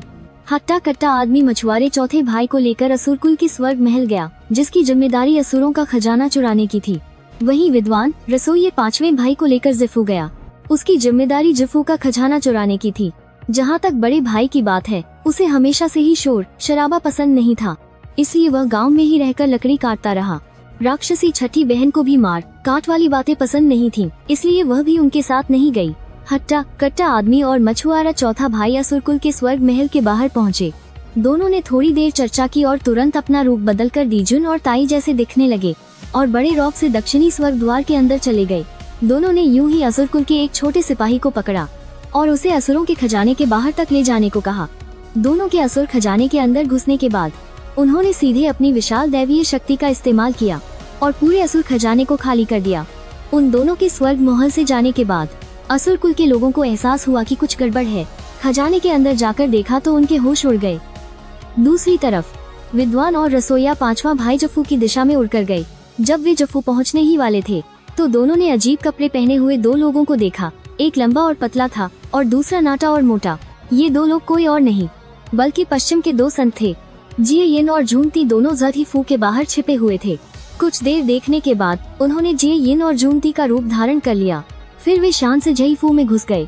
उस समय दिजुन ताई, दानव गुरु कुनपेंग और 10 महान दैत्य जानवर जयफू के वरिष्ठ अधिकारियों को घेरने में व्यस्त थे। डोंग वांगोंग और जयफू के 4 श्वान राजाओं को अपनी ही चिंता थी। उन्होंने उन दोनों पर बिल्कुल भी ध्यान नहीं दिया। वे दोनों सीधे जरीफू के खजाने में घुस गए। उन्होंने जरीफू का पूरा खजाना खाली कर दिया और फिर शान से बाहर चले गए। आधे रास्ते में उन दोनों ने देखा कि दानव जाति के लोगों का एक झुंड एक व्यक्ति पर हमला कर रहा था। हालांकि उस व्यक्ति की शक्ति लगभग समाप्त हो चुकी थी, फिर भी वह बिना पीछे हटे आखिरी दम तक लड़ रहा था, बिल्कुल एक घिरे हुए जानवर की तरह। कितनी सुंदर लड़की है, शिव साई ने हंसते हुए कहा। लड़की कहाँ है, कहाँ है? बावर्ची लाओवू ने जल्दी से पूछा। शिव साई ने मुंह बनाया और उस व्यक्ति की ओर इशारा किया जिस पर हमला हो रहा था। क्या वह लड़की है जिसने लड़के का भेष बनाया है? लेकिन 7वें भाई की तो पहले से ही एक पत्नी है, वरना हम दोनों भाई इस लड़की को भी उठाकर ले चलते। 7वें भाई की छोटी पत्नी बनाने के लिए कैसा रहेगा? बावर्ची लाओवू ने शरारत से हंसते हुए कहा। ऐसा भी नहीं है कि यह नहीं हो सकता, क्यों न हम पहले इस लड़की की जान बचा लें। तुरंत वे दोनों प्रकाश की 2 चमकदार धाराओं में बदल गए और तेजी से आगे बढ़े। उन्होंने लड़के के भेष वाली उस लड़की को लपेटा और एक पहाड़ की चोटी पर ले आए। शिव साय और बावर्ची लाओवू ने लड़की को नीचे उतारा और फिर उन्होंने अपना असली रूप दिखाया। लड़की ने घबराकर हाथ जोड़कर प्रणाम किया और कहा, मैं श्वान न्यू हूँ। आप दोनों वरिष्ठों का मुझे बचाने के लिए बहुत बहुत धन्यवाद। शिव साय ने मुस्कुराते हुए कहा, औपचारिकता की कोई जरूरत नहीं है। कहते कहते शिव साय ऊपर से नीचे तक श्वान न्यू को देखने लगा। मन में सोच रहा था कि क्या उसे वापस ले जाकर अपनी छोटी पत्नी बना ले। बावर्ची लाओवू ने अपनी आंखें घुमाई, शिव साय को एक तरफ खींचा और फुसफुसाते हुए कहा, तीसरे भाई, बड़े भाई ने हमें मुसीबत मोल न लेने का आदेश दिया था। अगर हम सच में 7वें भाई के लिए एक और पत्नी ले आए तो हमें डर है कि वापस जाने पर हम दोनों को डांट पड़ेगी। शिव साय ने सिर हिलाया। उसने मुड़कर श्वान न्यू पर एक नजर डाली, फिर बावर्ची लाओवू को खींचा और सीधे शून्य को चीरकर उसमें घुस गया। जैसे ही वे दोनों हु गांव लौटने की तैयारी कर रहे थे, उन्होंने अचानक ताइशांग लाओजुन को देखा। ताइशांग लाओजुन ने एक ड्रैगन के सिर वाली छड़ी पकड़ी हुई थी और उसे ध्यान से देख रहे थे। यह ड्रैगन के सिर वाली छड़ी कोई और चीज नहीं थी, बल्कि यह ताओ के पूर्वज होंग जुन द्वारा डोंग वांगगोंग को दिया गया खजाना थी। वह ड्रैगन के सिर वाली छड़ी असाधारण लग रही है, वाकई असाधारण है। शिव साय और बावर्ची ने एक दूसरे को देखा। शिव साय तुरंत अदृश्य हो गया और चुपचाप ताइशांग लाओजुन के पीछे आ गया। उसने हाथ में पकड़ा बांस का बेंत उठाया और जोर से ताइशांग लाओजुन के सिर के पिछले हिस्से पर दे मारा। ताइशांग लाओजुन तैयार नहीं थे और तुरंत बेहोश हो गए। आज का शिव साय पहले ही एक संत का दर्जा पा चुका था, जबकि ताइशांग लाओजुन ने अभी तक संतत्व प्राप्त नहीं किया था। ताइशांग लाओजुन को बेहोश करना स्वाभाविक रूप से बहुत आसान था। शिव साय ने जमीन से ड्रैगन के सिर वाली छड़ी उठाई और प्रकाश की एक धारा में बदलकर हुलू गांव की ओर उड़ गया। जब वह हुलू गांव वापस पहुंचा तो हट्टा कट्टा आदमी और मछुआरा लाओसी दोनों पहले ही लौट चुके थे। उस समय हट्टा कट्टा आदमी और मछुआरा लाओसी गांव में बड़ी बड़ी डींगे हाँक रहे थे। बता रहे थे कि कैसे उन दोनों ने बड़ी आसानी से दानव जाति का खजाना चुरा लिया। तीसरे भाई, चौथे भाई, तुम लोग भी वापस आ गए। मैंने शिव साय और मछुआरे लाओसी को देखकर तुरंत खुशी से कहा। उन दोनों के चेहरे देखकर ही पता चल रहा है कि इस बार जरूर कुछ असाधारण हाथ लगा है। तीसरे भाई, चौथे भाई, तुम लोगों ने अपनी पहचान जाहिर तो नहीं की है ना? होंग दहान ने पूछा। हमने बिल्कुल भी अपनी पहचान जाहिर नहीं की। हमें रास्ते में पश्चिमी कपड़े पहने 2 लोग मिले थे, एक लंबा और एक छोटा, एक मोटा और एक पतला। हम दोनों ने उन्हीं का रूप ले लिया और तभी हम खजाना चुराने में कामयाब हुए। राक्षस जाति हम पर बिल्कुल भी शक नहीं करेगी। विद्वान ने मुस्कुराते हुए कहा, पश्चिमी कपड़े पहने हुए लोग, कहीं वे पश्चिम के जियेन और झुंती तो नहीं? यह सुनकर मैं चौंक गया और मन ही मन हंसी से लोटपोट हो गया। मुझे डर था कि बेचारे जियेन और झंती, विद्वान, रसोया और 5वें भाई की वजह से बुरी तरह फांसने वाले हैं। जब दी जुन और दोंग हुआंग ताई ही जांच करेंगे तो वे यकीनन जियेन और झुंती तक पहुंच जाएंगे। यह वह समय था जब चुड़ैल और राक्षस जातियों का प्राचीन दुनिया पर राज था। यहाँ तक कि महात्माओं को भी इन 2 जातियों की सेनाओं को देखकर पीछे हटना पड़ता था, उन्हें कोसों दूर रहना पड़ता था। और जब दीजुन और ताई जैसे लोग जफू पर विजय पाकर लौटे और देखा कि जफू का खजाना चोरी हो गया है तो वे गुस्से से आग बबूला हो गए। थोड़ी पूछताछ करने पर किसी ने बताया कि यह 2 पश्चिमी भिक्षुओं का काम था। राक्षस जाति के एक और सदस्य ने बताया कि उसने जियेन और झंडी को देखा था। वे दोनों जीफू से कुछ ही दूर पर दिखाई दिए थे। इसके तुरंत बाद एक और व्यक्ति रिपोर्ट करने आया। उसने कहा कि राक्षस जाति के स्वर्गलोक का खजाना भी चोरी हो गया है। यह सुनते ही दीजुन और ताई का गुस्सा 7वें आसमान पर पहुंच गया। जीफू पर कब्जा करने में उन्हें भारी नुकसान हुआ था, लेकिन सारा फायदा कोई और ही उठा ले गया। तुरंत दीजुन और ताई दोनों ने अरबों राक्षसों की एक विशाल सेना का नेतृत्व किया और पूरी शान से पश्चिमी दुनिया की ओर हमला करने निकल पड़े। बेचारे जियेन और झुंती को तो उस समय कुछ भी पता नहीं था। उन्हें बिल्कुल भी अंदाजा नहीं था कि क्या हो रहा है। उन्होंने हैरानी से दीजुन और ताई से पूछा कि क्यों वे पश्चिमी दुनिया पर हमला कर रहे हैं। दीजुन और ताई ने सोचा कि वे दोनों बेशर्मी से धूम कर रहे हैं। वे तुरंत आग बबूला हो गए और पश्चिमी दुनिया में खून खराबे का आदेश दे दिया। राक्षस सेना जहाँ से भी गुजरी वहाँ घास का एक तिनका भी नहीं बचा। बेचारी पश्चिमी दुनिया पल भर में खंडहर बन गई। सुमेरु पर्वत को भी तोड़कर चकनाचूर कर दिया गया। आध्यात्मिक ऊर्जा की नसें भी पूरी तरह से नष्ट हो गयीं। अगर जियेन और झुंती के पास अपार शक्तियाँ न होती और वे सही समय पर गुप्त कला का इस्तेमाल करके भाग न निकलते तो शायद वे दोनों पश्चिमी दुनिया में ही मारे जाते। और वो ताइशांग लाओजुन भी, उसे किसी ने पीछे से डंडा मार दिया था। वह मन ही मन बहुत ज्यादा गुस्से में था और पूरी दुनिया में उस व्यक्ति को ढूंढ रहा है जिसने उसे डंडा मारा था। मैंने हंसते हुए कहा, 5वें भाई की हालत बिल्कुल खराब नहीं है, जरा भी नहीं। तुम लोगों को पता नहीं है, इन दोनों की बेशर्मी का स्तर इस प्राचीन दुनिया में पहले और दूसरे नंबर पर आता है। ये तो तीसरे भाई से भी ज्यादा बेशर्म है। यह सुनकर विद्वान के चेहरे पर हवाएं उड़ गईं। उसने गुस्से से कहा, 7वें भाई, मैं कहाँ से बेशर्म हूँ? मैं जरा भी बेशर्म नहीं हूँ, समझे? वो तीसरे भाई, तुम बिल्कुल भी बेशर्म नहीं हो। गांव में जिंदगी हमेशा खुशनुमा थी। विद्वान तीसरे भाई को हमेशा बाहर घूमना फिरना और दूसरों का भविष्य बताना पसंद था। वापस आने के बाद वह प्राचीन दुनिया के तरह तरह के मजेदार किस्से गांव वालों को सुनाता था। यह सुनकर मैं बाहर की शानदार दुनिया के लिए और भी ज्यादा तरसने लगा। इसलिए मैं जी जान से बैंगनी गैस को सोखने लगा। मैं उम्मीद कर रहा था कि जल्द ही मैं अपना रूप लेकर जन्म लूंगा और बाहर की बड़ी दुनिया देखूंगा। समय पंख लगाकर उड़ रहा था और देखते ही देखते 30,000 साल और बीत गए। पलक झपकते ही गुरुदेव जशियाओ गोंग के प्रवचन का दिन आ गया। गुरुदेव बहुत ज्यादा घबराए हुए थे। उन्हें डर था कि कहीं बूलू गांव के लोग उनके प्रवचन के दौरान फिर से गड़बड़ न कर दें। खैर, अच्छी बात यह थी कि बूलू गांव के लोग एक बार वहां जाने के बाद उन्हें वो कुछ खास दिलचस्प नहीं लगा, इसलिए वे दोबारा कभी नहीं गए और प्रवचन बहुत ही आराम से हो गया। उस दिन विद्वान तीसरे भैया फिर से बाहर भाग गए। जब विद्वान तीसरे भैया वापस आए तो वह खुशी से हवा में उछल पड़े और अपनी लंबी आस्तीनें लहराईं। जमीन पर हर तरफ स्वर्गीय आड़ू बिखरे पड़े थे, जिनका एक छोटा सा पहाड़ बन गया था। मैं इतना हैरान हुआ कि मेरा चेहरा सुन पड़ गया और मेरे होंठ फड़कने लगे।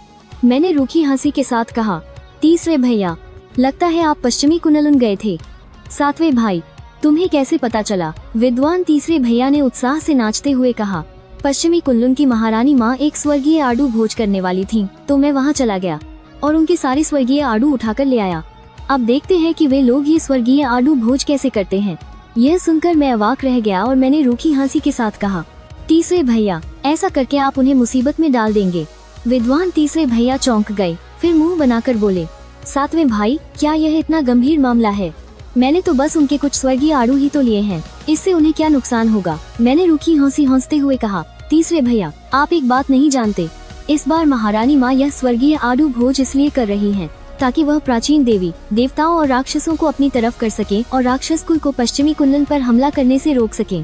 राक्षस कुल ने कुछ दिन पहले ही पूर्वी राजा का महल तबाह किया है, इसलिए इस बार जरूर उनका इरादा महारानी माँ पर हमला करने का है। विद्वान तीसरे भैया अपनी ठोड़ी पर लगी दाढ़ी सहलाते हुए धीरे से बड़बड़ाए। दूसरे भैया ने आंखें घुमाई और मुंह बनाकर कहा, तीसरे भाई, वो लोग स्वर्गीय आडू भोज कर रहे थे और तुम सारे के सारे आडू उठाकर ले आए। अब तो महारानी माँ शायद सारे प्राचीन देवताओं को नाराज कर देंगी। क्या यह तुम्हारी वजह से मुसीबत में पड़ना नहीं हुआ? विद्वान तीसरे भैया ने सिर हिलाया। उन्होंने रूखी हंसी के साथ कहा, मैं तो बस उनके कुछ आडू लेना चाहता था, मैंने उन्हें नुकसान पहुँचाने के बारे में कभी नहीं सोचा। खैर कोई बात नहीं, चूँकि यह सब मेरी वजह से शुरू हुआ है तो मैं ही जाकर इसे सुलझाऊंगा। यह कहकर विद्वान तीसरे भैया मुड़े और गांव से बाहर चले गए। गांव में सबने रूखी हंसी के साथ सिर हिलाया और अपने अपने कामों में लग गए। रसोईया पांचवें भैया आगे आए। एक स्वर्गीय आडू उठाया, उसे काटा और अपने होंठों से चटकारे की आवाज निकाली। इस स्वर्गीय आडू का स्वाद तो फीका है, इससे अच्छे तो वो पीले बेर थे। यह कहकर रसोईया पांचवें भैया वहाँ से चले गए। बैंगनी लौकी के अंदर से यह सुनकर मुझे समझ नहीं आया कि हंसू या रोऊं। हालांकि स्वर्गीय आडू भी 10 महान दिव्य जड़ों में से एक है, लेकिन हुआंग छोंगली के मुकाबले यह कुछ भी नहीं है। सबसे अच्छे स्वर्गीय आडू को पकने में 10,000 साल लगते हैं, जबकि हुआंग छोंगली को एक बार पकने में पूरे 30,000 साल लगते हैं और हर बार सिर्फ 9 फल ही लगते हैं, जो इसे बेहद कीमती बनाता है।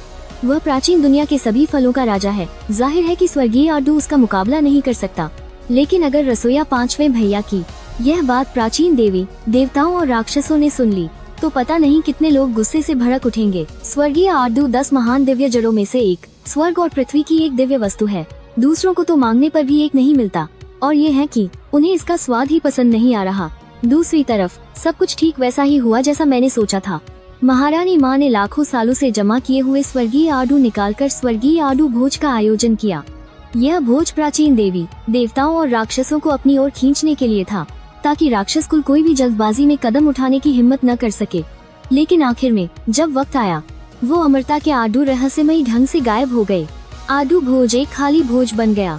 सभी देवी देवता और राक्षस बहुत देर तक इंतजार करते रहे, लेकिन उन्हें एक भी आडू नहीं मिला। आखिर में उन्हें पता चला कि पश्चिमी महारानी माँ ने उन्हें धोखा दिया है। तुरंत वे सब गुस्से से आग बबूला हो गए, अपनी आस्तीनें झटकर चले गए। पश्चिमी महारानी माँ तो लगभग रोने ही वाली थी। दूसरी तरफ राक्षस कुल को जब पता चला कि पश्चिमी महारानी माँ का आडू भोज बर्बाद हो गया है, तो वे खुशी से झूम उठे। उन्होंने डोंग हुआंग ताई की अगुवाई में 10,000 राक्षसों की सेना को लेकर पश्चिमी कुनलुन पर हमला करने के लिए निकल पड़े। जब पश्चिमी महारानी माँ को यह पता चला तो वह चिंता के मारे चक्कर काटने लगी। उन्होंने जल्दी से लोगों को भेजकर अलग अलग देवी देवताओं और राक्षसों से मदद मांगी, लेकिन कोई भी मदद करने को तैयार नहीं था। आखिर राक्षस कुल से दुश्मनी मोल लेने का अंजाम अच्छा नहीं होता। पश्चिमी कुनलुन के मुख्य हॉल में पश्चिमी महारानी माँ पूरी तरह से मुरझाई हुई लग रही थी। अपनी कुर्सी पर बैठी वह गहरी सोच में डूबी हुई थी, इस डर से कि राक्षस कुल किसी भी पल पश्चिमी कुनलुन में घुस आएगा। ठीक उसी समय एक महिला अंदर आई। यह महिला कोई और नहीं, वही जियुतियान शुआननु थी, जिसे पिछली बार विद्वान तीसरे भाई और रसोईया पांचवें भाई ने बचाया था। जियुतियान शुआननु असल में पूर्वी राजा पिता के अधीन बैंगनी हवेली के 4 महान शुआन राजाओं में से एक थी। बैंगनी हवेली के नष्ट हो जाने के बाद जियुतियान शुआननु घूमते घूमते पश्चिमी महारानी माँ की शरण में आ गई और उनकी शिष्या बन गई। जियुतियान शुआननु को देखकर पश्चिमी महारानी माँ जल्दी से उठी और पूछा, शुआननु, क्या राक्षस कुल आ गया? जियुतियान शुआननु ने अजीब से भाव के साथ पश्चिमी महारानी माँ को देखा और कहा, गुरु माँ, राक्षस कुल की सेना पीछे हट गई है। क्या? राक्षस कुल की सेना पीछे क्यों हटेगी? पश्चिमी महारानी माँ हैरान रह गयीं। उनका चेहरा उलझन से भरा था। जियुतियान शुआननु ने कहा, गुरु माँ, सुना है कि जब राक्षस कुल की सेना आधे रास्ते में थी तो अचानक आसमान से एक विशाल हाथ नीचे आया। उस विशाल हाथ ने एक ही झटके में जमीन पर करोड़ों मील लंबा एक विशाल हथेली के निशान वाला गड्ढा बना दिया। राक्षस कुल डर गया और इसीलिए वे पीछे हट गए। पता नहीं गुरु माँ ने किस महान देवता को बुलाया था जिसने राक्षस कुल की सेना को डराकर भगा दिया। यह वो मुझे भी नहीं पता कि किस दिव्य शक्ति ने हमारे पश्चिमी कुनलुन की मदद की। पश्चिमी महारानी माँ ने फीकी मुस्कान के साथ कहा, गुरु माँ, आप भी नहीं जानती। जियुतियान शुआननु भी पूरी तरह से हैरान थी। यह बात एक रहस्य बन गई और राक्षस कुल की तरफ उन्होंने अनुमान लगाया कि जिसने यह किया वह दाव पूर्वज थे। आखिर राक्षस कुल ने दाव पूर्वज किंगफिंग के पूर्वी राजा महल को नष्ट कर दिया था। अब वे पश्चिमी महारानी माँ को खत्म करने जा रहे थे। ऐसे में दाव पूर्वज भला कैसे क्रोधित नहीं होते। इसलिए राक्षस कुल ने पश्चिमी महारानी माँ पर हमला करने का विचार पूरी तरह से त्याग दिया। एक दिन विद्वान तीसरे भाई फिर से बाहर से लौटे। उन्होंने गला फाड़कर चिल्लाया, बुरी खबर है। तीसरे भाई, क्या हुआ? रसोईया पांचवे भाई हाथ में एक बड़ा लोहे का करछुल लिए रसोई से बाहर भागे। मैंने भी उत्सुकता से विद्वान तीसरे भाई की ओर देखा, यह जानने के लिए कि क्या हुआ था। सातवें भाई की पत्नी का डायन कुल और राक्षस कुल आपस में लड़ने लगे हैं और उन्होंने राक्षस कुल को इतनी बुरी तरह हराया कि वे दुम दबाकर भाग गए। विद्वान तीसरे भाई ने कहा। कसाई दूसरे भाई ने अपनी आंखें घुमाई और मुंह बनाकर कहा, ये तो अच्छी खबर है ना? सातवें भाई की पत्नी कितनी शक्तिशाली है? विद्वान तीसरे भाई ने चिंता से कहा। यह अच्छी खबर ही थी, लेकिन वो बूढ़ा होंग्युन अचानक प्रकट हो गया और उसने सातवें भाई की पत्नी के डायन कुल को हरा दिया। सातवें भाई की पत्नी भी घायल हो गई और उसने ऐसा कुछ कहा कि राक्षस आसमान पर और डायन जमीन पर राज करेंगी। मैंने अपने होंठ सिकोड़ लिए। विद्वान तीसरे भाई जिस बारे में बात कर रहे थे वह शायद डायन और राक्षस कुल के बीच का पहला महायुद्ध था, जिसे रोकने के लिए दाव पूर्वज प्रकट हुए थे। उन्होंने एक उंगली से डायन कुल के 12 देवों के दुष्ट विनाशक व्यूह को तोड़ दिया। यह सुनकर कसाई दूसरे भाई तुरंत गुस्से से भड़क उठे। क्या उस बूढ़े होंग्युन की फिर से खुजली हो रही है क्या? उसकी सातवें भाई की पत्नी को चोट पहुंचाने की हिम्मत कैसे हुई? चलो हम जाकर उस बूढ़े ताओवादी होंगजुन को अच्छा सबक सिखाते हैं। होंगजुन को अच्छा सबक सिखाना होगा। उस बूढ़े ताओवादी की सातवें भाई की पत्नी को चोट पहुंचाने की हिम्मत कैसे हुई? वो मौत को दावत दे रहा है। बावर्ची पांचवें भैया ने लोहे का चम्मच जमीन पर दे मारा, जिससे जमीन का एक बड़ा पत्थर चकनाचूर हो गया। छठी बहन ने कमर पर हाथ रखकर गुस्से से चिल्लाते हुए कहा, उस दुष्ट बूढ़े ताओवादी होंगजुन की हमारे हुलू गांव के लोगों को छूने की हिम्मत कैसे हुई? लगता है वो अपनी जिंदगी से ऊब गया है। चौथे भैया ने कुछ कहा तो नहीं, लेकिन उनकी आंखों में गुस्सा साफ झलक रहा था। जाहिर है वो भी होंगजुन को सबक सिखाने के लिए बेताब थे। बड़े भैया पास आए और बोले, चौथे भाई, पांचवें भाई, छठी बहन, तुम लोग अभी तक संत नहीं बने हो, इसीलिए तुम्हें जाने की जरूरत नहीं है। दूसरे भाई, हम बारी बारी से जशिशियाओ पैलेस जाएंगे। कसाई दूसरे भैया और विद्वान तीसरे भैया ने उत्साह से जवाब दिया। समय बीत चुका था, मुझे भी बाहर जाकर हाथ पैर सीधे कर लेने चाहिए। बड़े भैया ने एक कदम आगे बढ़ाया और कैओस की ओर चल दिए। आने वाले दिनों में बड़े भैया, कसाई दूसरे भैया और विद्वान तीसरे भैया रोज बारी बारी से जशियाओ पैलेस जाकर होंगजुन के साथ ताओ पर चर्चा करने लगे। बड़े भैया होंगजुन को आसानी से दबा देते थे। कसाई दूसरे भैया और विद्वान तीसरे भैया भी जब अकेले होंगजुन से लड़ते तो थोड़ा बेहतर ही साबित होते थे, लेकिन जब भी कसाई दूसरे भैया और विद्वान तीसरे भैया एक साथ जाते तो दोनों मिलकर होंगजुन की ऐसी पिटाई करते कि वो दुम दबाकर भाग जाता। जशियाओ पैलेस के बाहर हाओतियन और याओची उलझन में थे। इन दिनों पता नहीं क्यों हमेशा एक लकड़हारा, एक कसाई और एक विद्वान कुछ दिनों में मालिक से ताओ पर चर्चा करने आ जाते थे और उसके तुरंत बाद जशियाओ पैलेस के अंदर से लड़ने की आवाजें आने लगती। पूरे 30,000 सालों तक बड़े भैया, कसाई दूसरे भैया और विद्वान तीसरे भैया तीनों बारी बारी से जशियाओ पैलेस जाते रहे। एक भी दिन उन्होंने नागा नहीं किया। कभी जब होंगजुन पिटाई बर्दाश्त नहीं कर पाता तो वो हाओतियन और याओची से सेनबाओ चट्टान से कुछ दिव्य खजाने लाकर उन तीनों को देने के लिए कहता। उन तीनों ने पूरे 30,000 साल तक होंगजुन को परेशान किया। ये 30,000 साल होंगजुन के लिए नर्क से भी बदतर थे। वो हर दिन डर के साए में जीता था। समय बीतता गया और तीसरे प्रवचन का समय आ गया। जब होंगजुन ने देखा कि हुलू गांव से कोई नहीं आया है तो उसने राहत की सांस ली। मैंने दिनों का हिसाब लगाया और जब ताओ पूर्वज के तीसरे प्रवचन का समय आया तो मैंने कहा, सभी भाइयों और बहनों, इस बार उस बूढ़े ताओवादी होंगजुन का तीसरा प्रवचन है। वो खजाना बांटेगा। क्यों ना आप लोग जाकर वो खजाना बांटने वाली चट्टान ही उठाकर ले आएं। जाने की जरूरत नहीं है। आमतौर पर जब भी खजाना लेने की बात होती तो कसाई दूसरे भैया सबसे ज्यादा उत्साहित होते थे, लेकिन इस बार उनमें कोई जोश नहीं था। जरूर कोई बात थी। मैंने हैरानी और शक से पूछा, क्यों नहीं जाना? विद्वान तीसरे भैया ने मेरी तरफ देखा और मुस्कुराकर बोले, पिछले 30,000 सालों में जब भी हम उस बूढ़े ताओवादी होंगजुन की ढूंढाई करते तो वो खजाना बांटने वाली चट्टान से एक खजाना मंगवा लेता था। अब उस चट्टान पर ज्यादा खजाने नहीं बचे हैं। जो बचे हैं वो भी मामूली चीजें हैं। उन्हें लाने का कोई फायदा नहीं। यह सुनकर मेरे मुंह का स्वाद बिगड़ गया और मैं बस कड़वाहट से मुस्कुरा दिया। इन सालों में मैं हमेशा उस खजाना बांटने वाली चट्टान को हुलू गांव लाने के बारे में सोचता रहा। किसने सोचा था कि बड़े भैया, कसाई दूसरे भैया और विद्वान तीसरे भैया तीनों ने पहले ही उस खजाना बांटने वाली चट्टान को लगभग खाली कर दिया था। जिशियाओ पैलेस के अंदर ताओ पूर्वज ने ताइजी चित्र, पांगु ध्वज और जुशियान की 4 तलवारें अलग अलग लोगों को दे दी। सान छिंग को देने के बाद नुवा, जियन और झुंती तीनों को भी कुछ कीमती चीजें दी। यह देखकर वहाँ मौजूद 3000 लोगों की आंखें ईर्ष्या से लाल हो गईं। उन्होंने जल्दी से जियन और झुंती की नकल करते हुए झुककर विनती की, गुरुदेव, हम पर दया करें, हमें भी कुछ आध्यात्मिक खजाने दें। जब से होंगजुन ने 3 दोषों को काटने की विधि सिखाई है, आध्यात्मिक खजाने और भी ज्यादा महत्वपूर्ण हो गए हैं। आखिरकार 3 दोषों को काटने के लिए आध्यात्मिक खजानों में अपनी आसक्तियों को सौंपने की जरूरत होती है। पूर्वज गुरु ने शांति से कहा, बाहर खजाना बांटने वाली चट्टान पर कुछ और खजाने हैं, तुम सब अपनी अपनी क्षमता के अनुसार उन्हें ले सकते हो। जैसे ही पूर्वज गुरु ने यह कहा, वहाँ मौजूद 3000 लोग पागलों की तरह एक साथ बाहर की ओर भागे। लेकिन जब वे खजाना बांटने वाली चट्टान के सामने पहुँचे तो वे सब हक्के बक्के रह गए। इतनी बड़ी खजाना बांटने वाली चट्टान पर बस कुछ गिनी चुनी चीजें थीं। वे सब भी साधारण किस्म की थीं। यहाँ तक कि एक भी ढंग का जन्मजात आध्यात्मिक खजाना नहीं था। यह क्या हो रहा है? इसे भी कोई खजाना बांटने वाली चट्टान कहता है? वहाँ मौजूद 3000 लोग हैरानी से भरे हुए थे। जब इसका नाम खजाना बांटने वाली चट्टान है तो इस पर बहुत सारे खजाने होने चाहिए थे, लेकिन सामने का नजारा देखकर उन्हें बहुत निराशा हुई। यह पूर्वज गुरु तो कुछ ज्यादा ही कंजूस हैं। मैं नूवा हूँ, आज इंसानों को बनाकर मैं एक संत बन गई हूँ। मैं इस अराजकता के बीच एक छोटी सी दुनिया बनाना चाहती हूँ। जिनका भी भाग्य साथ दे वे सभी इसे देखने आ सकते हैं। एक दिन आसमान से शुभ संकेत बरसने लगे, धरती से सुनहरे कमल खिलने लगे और अचानक हर तरह की अनोखी घटनाएं घटने लगीं। इसके तुरंत बाद क्षितिज से देवी नुवा की गूंजती हुई आवाज आई। फिर कुछ और दिन बीत गए, एक के बाद एक और भी अनोखी घटनाएं घटने लगीं। 6 के 6 संत बन गए। तब से बाहरी दुनिया ने संतों के युग में प्रवेश किया। चुड़ैलों और राक्षसों के राज का युग हमेशा के लिए खत्म हो गया और लौकी गांव अभी भी शांत था। बेशक इस दौरान चौथे भाई, 5वें भाई और छठी बहन के शरीर से एक के बाद एक भयानक ऊर्जा निकलने लगी।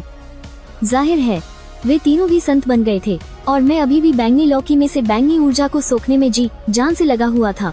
मेरे रूप बदलने और जन्म लेने का दिन करीब आता जा रहा था। उस दिन मैंने आखिरकार बैंगनी लौकी की सारी बैंगनी ऊर्जा सोख ली।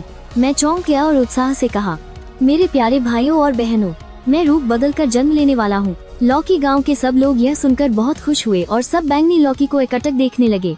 प्राचीन काल में दुनिया के बनने के समय के खूंखार जानवरों के युग से लेकर आज चुड़ैलों और राक्षसों की महाविपत्ति के खत्म होने के बाद संतों के युग तक मैं आखिरकार अपना रूप बदलने वाला था। भला सब लोग उत्साहित कैसे न होते। इसके तुरंत बाद बैंगनी लौकी से एक अनोखी बैंगनी रोशनी निकली। वह इतनी तेज थी कि आंखें चौंधिया गईं।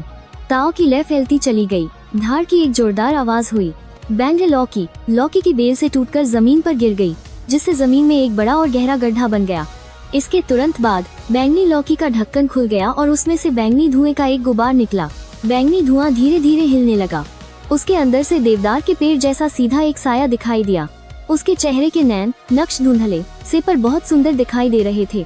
उसके सिर के पीछे काले बाल हवा में लहरा रहे थे। उसने बैंगनी रंग का एक लंबा चोगा पहना हुआ था और ताव की लय चारों ओर फैली हुई थी। वह एक खूबसूरत नौजवान राजकुमार था। 7वां भाई आखिरकार बदल गया है। छठी बहन उत्साह से खिलखिलाकर हंस पड़ी। कसाई यानी दूसरे भाई की गोल आंखें चमक रही थीं। उत्साहित होकर जोर से हंसा, हाँ 7वें भाई, मैं इस दिन का बहुत लंबे समय से इंतजार कर रहा था। बाकी सब भी दिल खोलकर हंसने लगे। मैं कुछ कहने ही वाला था कि अचानक एक बहुत बड़ी शक्ति ने मेरे शरीर पर कब्जा कर लिया। उसने मेरी सोचने की शक्ति और चेतना को एक कोने में धकेल दिया। उसी समय मेरे शरीर से असीम ताव की इच्छा निकलने लगी। मेरे पीछे बैंगनी ऊर्जा आसमान तक फैल गई। मेरी आंखें बर्फीली और शांत हो गईं। मेरा हर शब्द और हर काम, यहाँ तक कि मेरी एक नजर में भी महान ताव समाया हुआ था। सब कुछ ताव के रास्ते पर था। बुरा हुआ, मुझे महान ताव ने अपने वश में कर लिया है, या यूँ कहूँ कि महान ताव ने मेरे शरीर पर कब्जा कर लिया है। मैं मन ही मन बहुत घबरा गया और अंधेरे में लगातार चिल्लाता रहा, लेकिन मेरी आवाज कोई नहीं सुन पा रहा था। हमेशा से ही मैं जानता था कि मेरे शरीर के अंदर एक भयानक शक्ति रहती है और यह शक्ति शायद महान ताव का ही एक अंश है। आखिरकार उस साल सिस्टम पर महान ताव ने हमला किया था और अंत में उसे जन्मजात लौकी की बेल में मिलना पड़ा। हालांकि सिस्टम ने अपनी सारी ऊर्जा खत्म कर दी और मेरे लिए 6 बड़े भाई बहनों को बुलाया, लेकिन उसने महान ताव के अंश को मेरे शरीर के अंदर ही सील कर दिया था। मैंने सोचा नहीं था कि जिस दिन मैं अपना असली रूप लूंगा वही दिन महान ताव के मुझे वश में करने का दिन होगा। बेशक यह भी महान ताव की ही एक चाल थी। महान ताव का कोई रूप या आकार नहीं है, भले ही वह हर जगह मौजूद है, लेकिन उसका कोई भौतिक शरीर नहीं है। अब जब उसे मेरा यह शरीर मिल गया है तो वह मुझे आसानी से नहीं छोड़ेगा। धत तेरी की, सबसे पहले बड़े भाई ने मुझ में कुछ गड़बड़ महसूस की और जोर से चिल्लाए और उनका शरीर आसमान की ओर उछल पड़ा। उन्होंने अपने दोनों हाथ आगे बढ़ाए और तेजी से मुद्राएं बनाते हुए मुझ पर हमला किया। उसी समय कसाई दूसरे भाई, विद्वान तीसरे भाई, चौथे भाई, पांचवें भाई और छठी बहन ने भी कुछ गड़बड़ महसूस की। वे सब भी गुस्से में आ गए और तेजी से मुद्राएं बनाने लगे ताकि मेरे शरीर के अंदर एक सील लगा सके। मेरे शरीर से ताओ की असीम लय और अंतहीन बैंगनी रोशनी फूट पड़ी। वह उन सब की सील का जबरदस्त विरोध कर रही थी। दोनों पक्ष एक दूसरे से भिड़ गए। कोई भी पीछे हटने को तैयार नहीं था। मेरे प्यारे भाइयों और बहनों, हिम्मत मत हारना। मैं भी बाहर निकलने के लिए पागलों की तरह जोर लगा रहा था ताकि अपने शरीर का नियंत्रण वापस पा सकूं। समय एक मिनट और एक सेकंड करके बीतता गया और यह टकराव और भी ज्यादा गर्मा गया।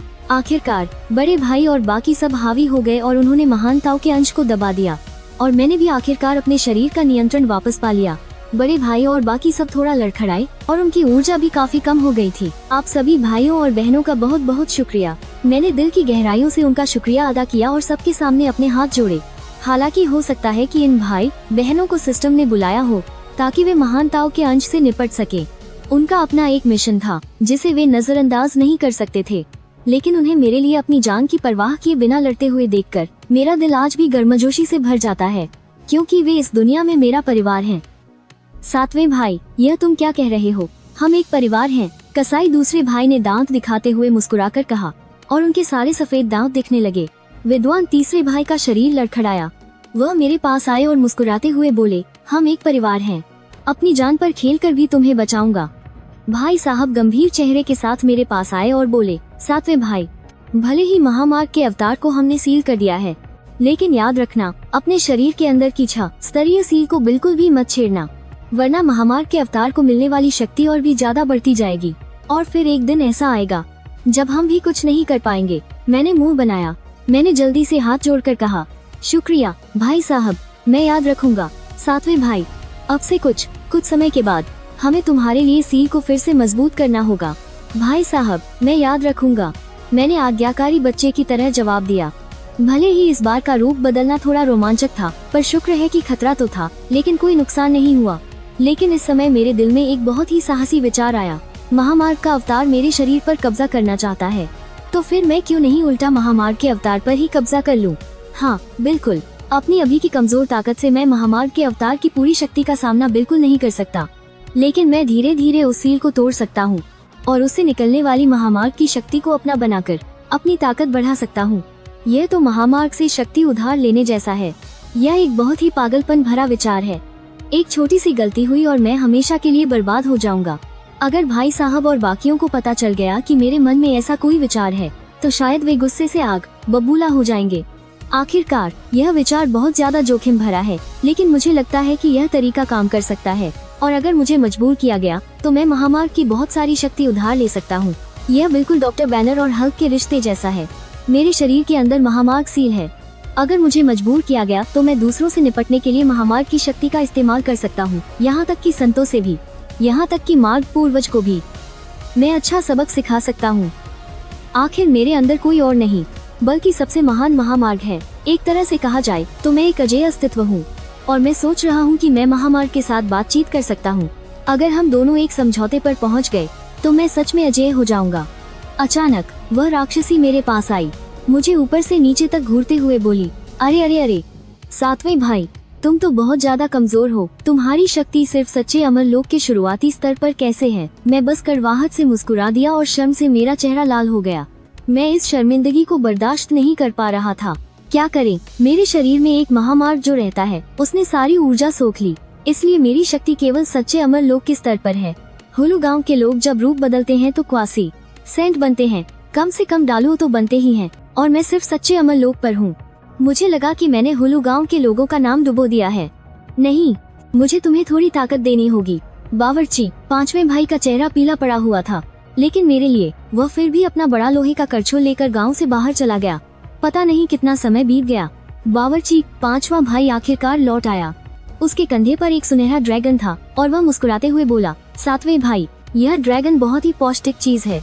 मैं अभी जाकर तुम्हारे लिए ड्रैगन का सूप बनाता हूँ। यह कहकर बावर्ची उस ड्रैगन को घसीटता हुआ रसोई की ओर चल दिया। मैं पूरी तरह से उलझन में था। किस चूहे की हिम्मत हुई मेरे राक्षस कुल के किसी सदस्य पर हाथ उठाने की? ठीक उसी समय एक गड़गड़ाहट जैसी जोरदार आवाज गूंजी। बाहर से आग की एक किरण अंदर आई। आग की रोशनी धीमी पड़ी और लाल लबादा पहने एक व्यक्ति दिखाई दिया, जिसके हाथ में एक छोटी सी सुनहरी तेजी से घूमती हुई घंटी थी। यह शख्स जरूर डोंग हुआंग ताई है, लेकिन जाहिर है कि डोंग हुआंग ताई भी गांव के बाहर की दो बड़ी नदियों से बहुत डरता था। नदी पार करने की हिम्मत तक नहीं कर रहा। अरे, यह टर्की तो काफी अच्छा है। इसका स्टू बनाना इस ड्रैगन से तो कहीं ज्यादा बेहतर होगा। बावर्ची ने डोंग हुआंग ताई को देखा और उसकी आंखें तुरंत चमक उठी। मैं सुनकर दंग रह गया। आने वाला व्यक्ति डोंग हुआंग ताई था, जिसे संतों के बाद पहला व्यक्ति कहा जाता है। बावर्ची असल में उसे स्टू बनाना चाहता था। हुलू गांव के लोगों के बारे में वाकई आम सोच से नहीं सोचा जा सकता। गांव के बाहर यह सुनकर डोंग हुआंग ताई का शरीर लड़खड़ा गया और वह गुस्से से लगभग बेहाल हो गया। उसने चिल्लाकर कहा, आज मैं सम्राट यह देखना चाहता हूँ कि तुम मुझे कैसे स्टू बनाते हो। वह कोई और नहीं बल्कि महान डोंग हुआंग ताई था। यहाँ तक कि 6 संतों को भी उसे देखकर 3 हिस्से सम्मान देना पड़ता था। उसे उम्मीद नहीं थी कि सामने खड़ा यह मोटा बावर्ची उसे स्टू बनाने की बात करेगा। यह तो सच में हद से ज्यादा हो गया था, जिसे बर्दाश्त नहीं किया जा सकता था। डोंग हुआंग ताई तुरंत गुस्से से भड़क गया। उसने जोर से दहाड़ लगाई और बावर्ची पर अपनी कैओस घंटी से हमला कर दिया। तभी कैओस घंटी उड़ती हुई दिखाई दी। पलक झपकते ही वह करोड़ों एकड़ की एक विशाल घंटी में बदल गई और बावर्ची को सिर से पांव तक ढकने के लिए उस पर गिर पड़ी। मैं यह देखकर मन ही मन कांप गया। मुझे सच में बावर्ची के लिए चिंता हो रही थी। यह डोंग हुआंग ताई वाकई अपनी प्रसिद्धि के लायक था। वह सच में दानवों और पिशाचों के युग में संतों के बाद पहला व्यक्ति कहलाने वाला एक भयानक अस्तित्व था। लेकिन अगले ही पल बावर्ची ने अपने हाथ में पकड़ा बड़ा लोहे का चम्मच उठाया और उससे कैओस घंटी पर एक जोरदार वार किया। उसने कैओस घंटी को इतनी जोर से मारा कि वह दर्द से चीखती हुई पीछे की ओर जोर से जा गिरी। उसने दूर करोड़ों मील तक फैले एक विशाल पहाड़ को तोड़ दिया। टर्की, बावर्ची खुशी से झूम उठा। वह डोंग हुआंग ताई की ओर भागा। 5वें भाई, जान से मत मारना। ठीक उसी समय बड़े भाई की आवाज आई। डोंग हुआंग ताई पहले से ही डर के मारे कांप रहा था। उसमें और वहाँ रुकने की हिम्मत कहाँ थी। वह जल्दी से अपने असली रूप 3 पैरों वाले सुनहरे कौए में बदल गया। उसने अपने पंख फड़फड़ाए और आग की लकीर बनकर दूर भाग गया। लेकिन वह तेज था तो बावर्ची का शरीर उससे भी ज्यादा तेज था। बावर्ची उछलकर सीधे उसके पास पहुंचा। उसने डोंग हुआंग ताई की एक टांग पकड़कर उसे सीधे उखाड़ फेंका। 3 पैरों वाला सुनहरा कौआ अब सच में 2 पैरों वाला टर्की बन गया था। यह देखकर मेरा तो चेहरा ही बुरी तरह से बिगड़ गया। डोंग हुआंग ताई के मुंह से दिल दहला देने वाली चीख निकली और उसने एक गुप्त तकनीक का इस्तेमाल किया। वह जल्दी से रोशनी की एक लकीर में बदलकर दूर भाग गया। 7वें भाई, यह तो जबरदस्त टॉनिक है। बावर्ची अपने कंधे पर उस विशाल टांग को उठाए हुए उत्साह से गांव की ओर दौड़ता हुआ आया। बहुत जल्द सुनहरे कौए का स्वादिष्ट सूप तैयार हो गया। बावर्ची सुनहरे कौए का सूप बाहर लाया। उसने मुस्कुराते हुए कहा, 7वें भाई, जल्दी से इसे पी लो। यह जबरदस्त टॉनिक है। मैंने मुंह बनाते हुए सुनहरे कौए का सूप ले लिया। मैंने बेमन से उसे पी लिया। इसके तुरंत बाद मुझे अपने पूरे शरीर में एक गर्म लहर महसूस हुई। अचानक मेरे शरीर से एक बहुत ही भयानक आग की लपटें निकलने लगीं, जो जोरों से जल रही थीं। उसने आस पास की जगह को भी जलाकर विकृत कर दिया था। यह सूर्य की दिव्य अग्नि है। मैं खुशी से झूम उठा। मुझे उम्मीद नहीं थी कि सुनहरे कौए की एक टांग खाने और एक कटोरी सूप पीने से मैं सूर्य की दिव्य अग्नि को साधना सीख जाऊंगा। और मेरी साधना का स्तर भी आगे बढ़ गया था। मैं सच्चे अमल के मध्यम स्तर को पार कर चुका था।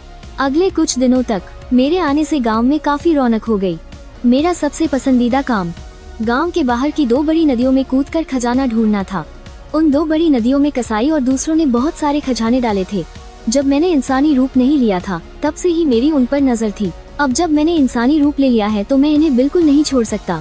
और क्योंकि मैं लौकी के अंदर अपने 6 बड़े भाइयों और बहनों के साथ मिल गया था, दीदी की मूल ऊर्जा, इसलिए मैं उन 2 बड़ी नदियों में मछली की तरह आराम से रहता हूँ। मैं इन नदियों में आजादी से घूम सकता हूँ। एक दिन मैंने बड़ी नदी में से एक पत्थर का मोती निकाला। तभी उसी पल बड़े भैया का शरीर प्रकट हुआ। उनकी आंखें मेरे हाथ में पत्थर के मोती पर टिकी थीं और वे हैरानी से चिल्लाए, यह 4 महान अराजकता खजानों में से एक अराजकता मोती है। यह सुनकर मैं बहुत खुश हुआ और तुरंत मोती को रख लिया। प्राचीन दुनिया में सबसे बड़े खजाने 4 महान अराजकता खजाने ही हैं। बस उन 4 महान खजानों में से स्वर्ग खोलने वाली दिव्य कुल्हाड़ी, अराजकता का हरा कमल और सृष्टि की जेड डिस्क सब दुनिया बनाने की आपदा में नष्ट हो गए थे। केवल अराजकता मोती का कोई अता पता नहीं था, लेकिन अब उसे मैंने बड़ी नदी से निकाल लिया है। इसका मतलब है कि यह अराजकता मोती एकमात्र बचा हुआ अराजकता का खजाना है। यह बिना किसी शक के सभी खजानों का राजा है और अब यह खजानों का राजा मेरा है। मेरे जन्म से सबसे ज्यादा खुश शाओबा था।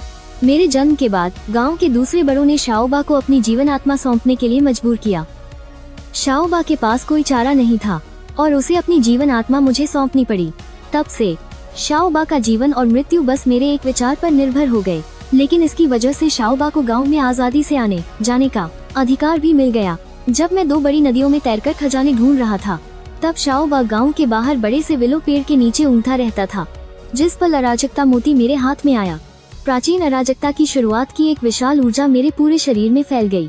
मेरे शरीर के अंदर बंद महान दाव का अवतार बेचैनी से हरकत करने लगा।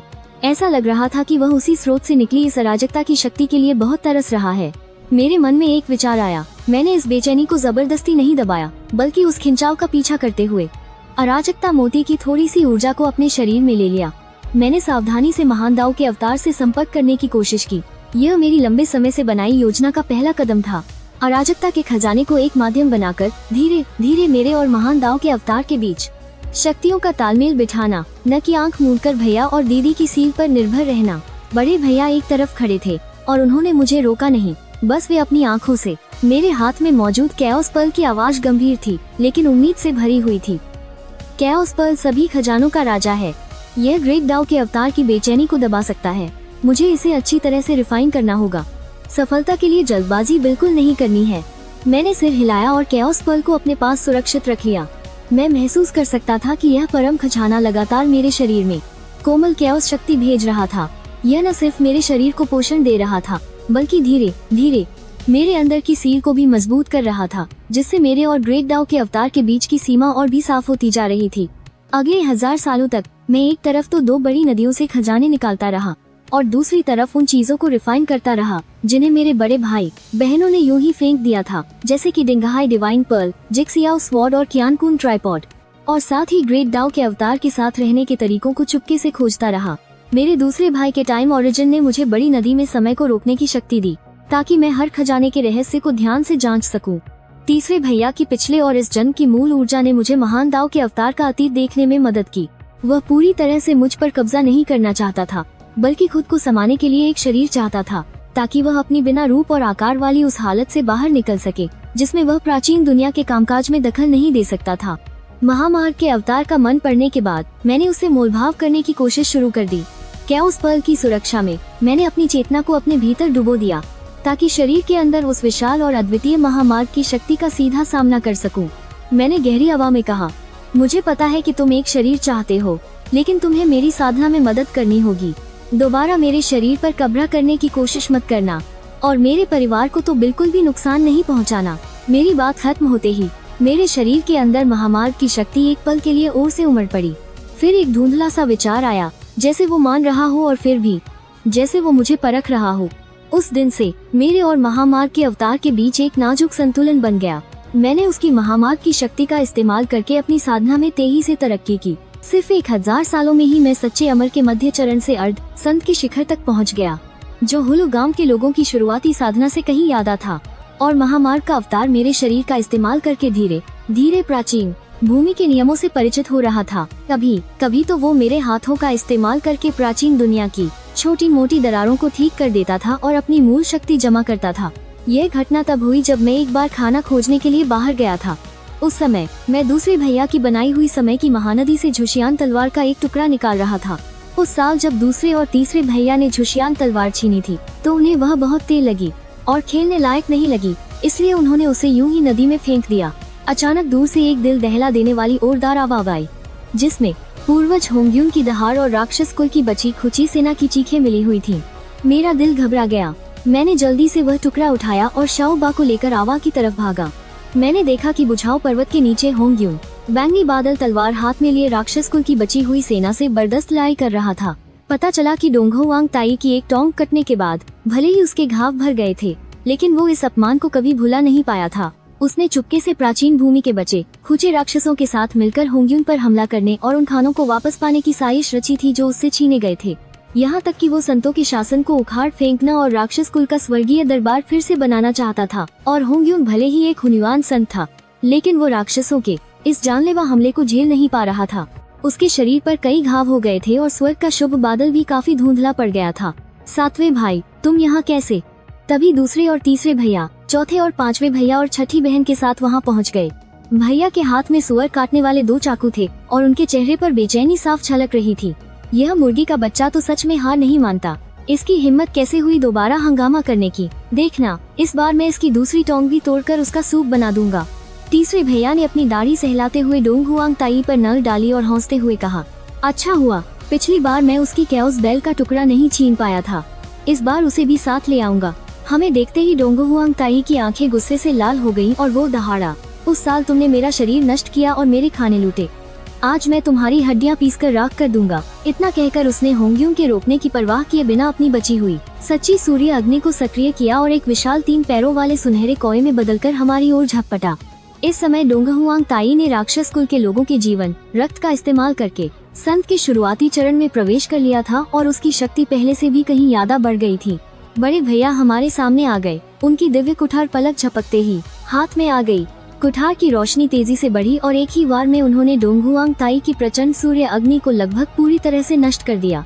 लेकिन डोंग हुआंग ताई उस समय तक पागल हो चुका था। उसने खुद को जलाने की कीमत पर भी अपने मूल को जलाकर प्रलय घंटा के टुकड़े को सक्रिय कर दिया, जिससे ऐसी ध्वनि निकली जिसने धरती आकाश हिला दिए और हम सबको लड़खड़ाने पर मजबूर कर दिया। बड़े भैया का चेहरा थोड़ा बदल गया। भले ही दिव्य कुठार शक्तिशाली थी, लेकिन कम समय में अपने मूल को जलाने वाले डोंग हुआंग ताई को हराना मुश्किल था और होंगजुन के लिए भी दूसरी तरफ से हो रहे दानव जाति के हमले को रोक पाना मुश्किल हो रहा था। मैं समझ गया था कि अब दाओ अवतार की शक्ति का इस्तेमाल करने का समय आ गया है। मैंने अपनी आंखें बंद की, अपने मन को अपने शरीर के अंदर केंद्रित किया और दाओ अवतार को एक संदेश भेजा। दाओ अवतार ने जरा भी संकोच नहीं किया।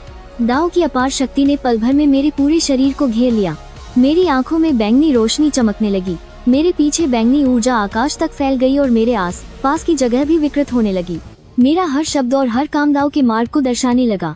रुक जाओ, मैं जोर से चिल्लाया। मेरी आवाज पूरे बुझाओ पर्वत पर गूंज उठी। चाहे वो लड़ रहे डोंग हुआंग ताई और होंगजुन हो या दानव जाति के लोग, सब पल भर के लिए जम गए। ऐसा लगा जैसे उन्हें किसी अदृश्य शक्ति ने जकड़ लिया हो। डोंग हुआंग ताई ने हैरानी और अविश्वास से मेरी तरफ देखा। यह कैसी शक्ति है? मुझे इससे इतना डर क्यों लग रहा है? वह महसूस कर सकता था कि मेरे अंदर की शक्ति महासंतों से कहीं ज्यादा है, यहाँ तक कि उस जमाने के पांगु देव से भी कहीं ज्यादा भयानक। यह सर्वोच्च दाओ की शक्ति है। मैं धीरे धीरे आगे बढ़ा और अपना हाथ हिलाया।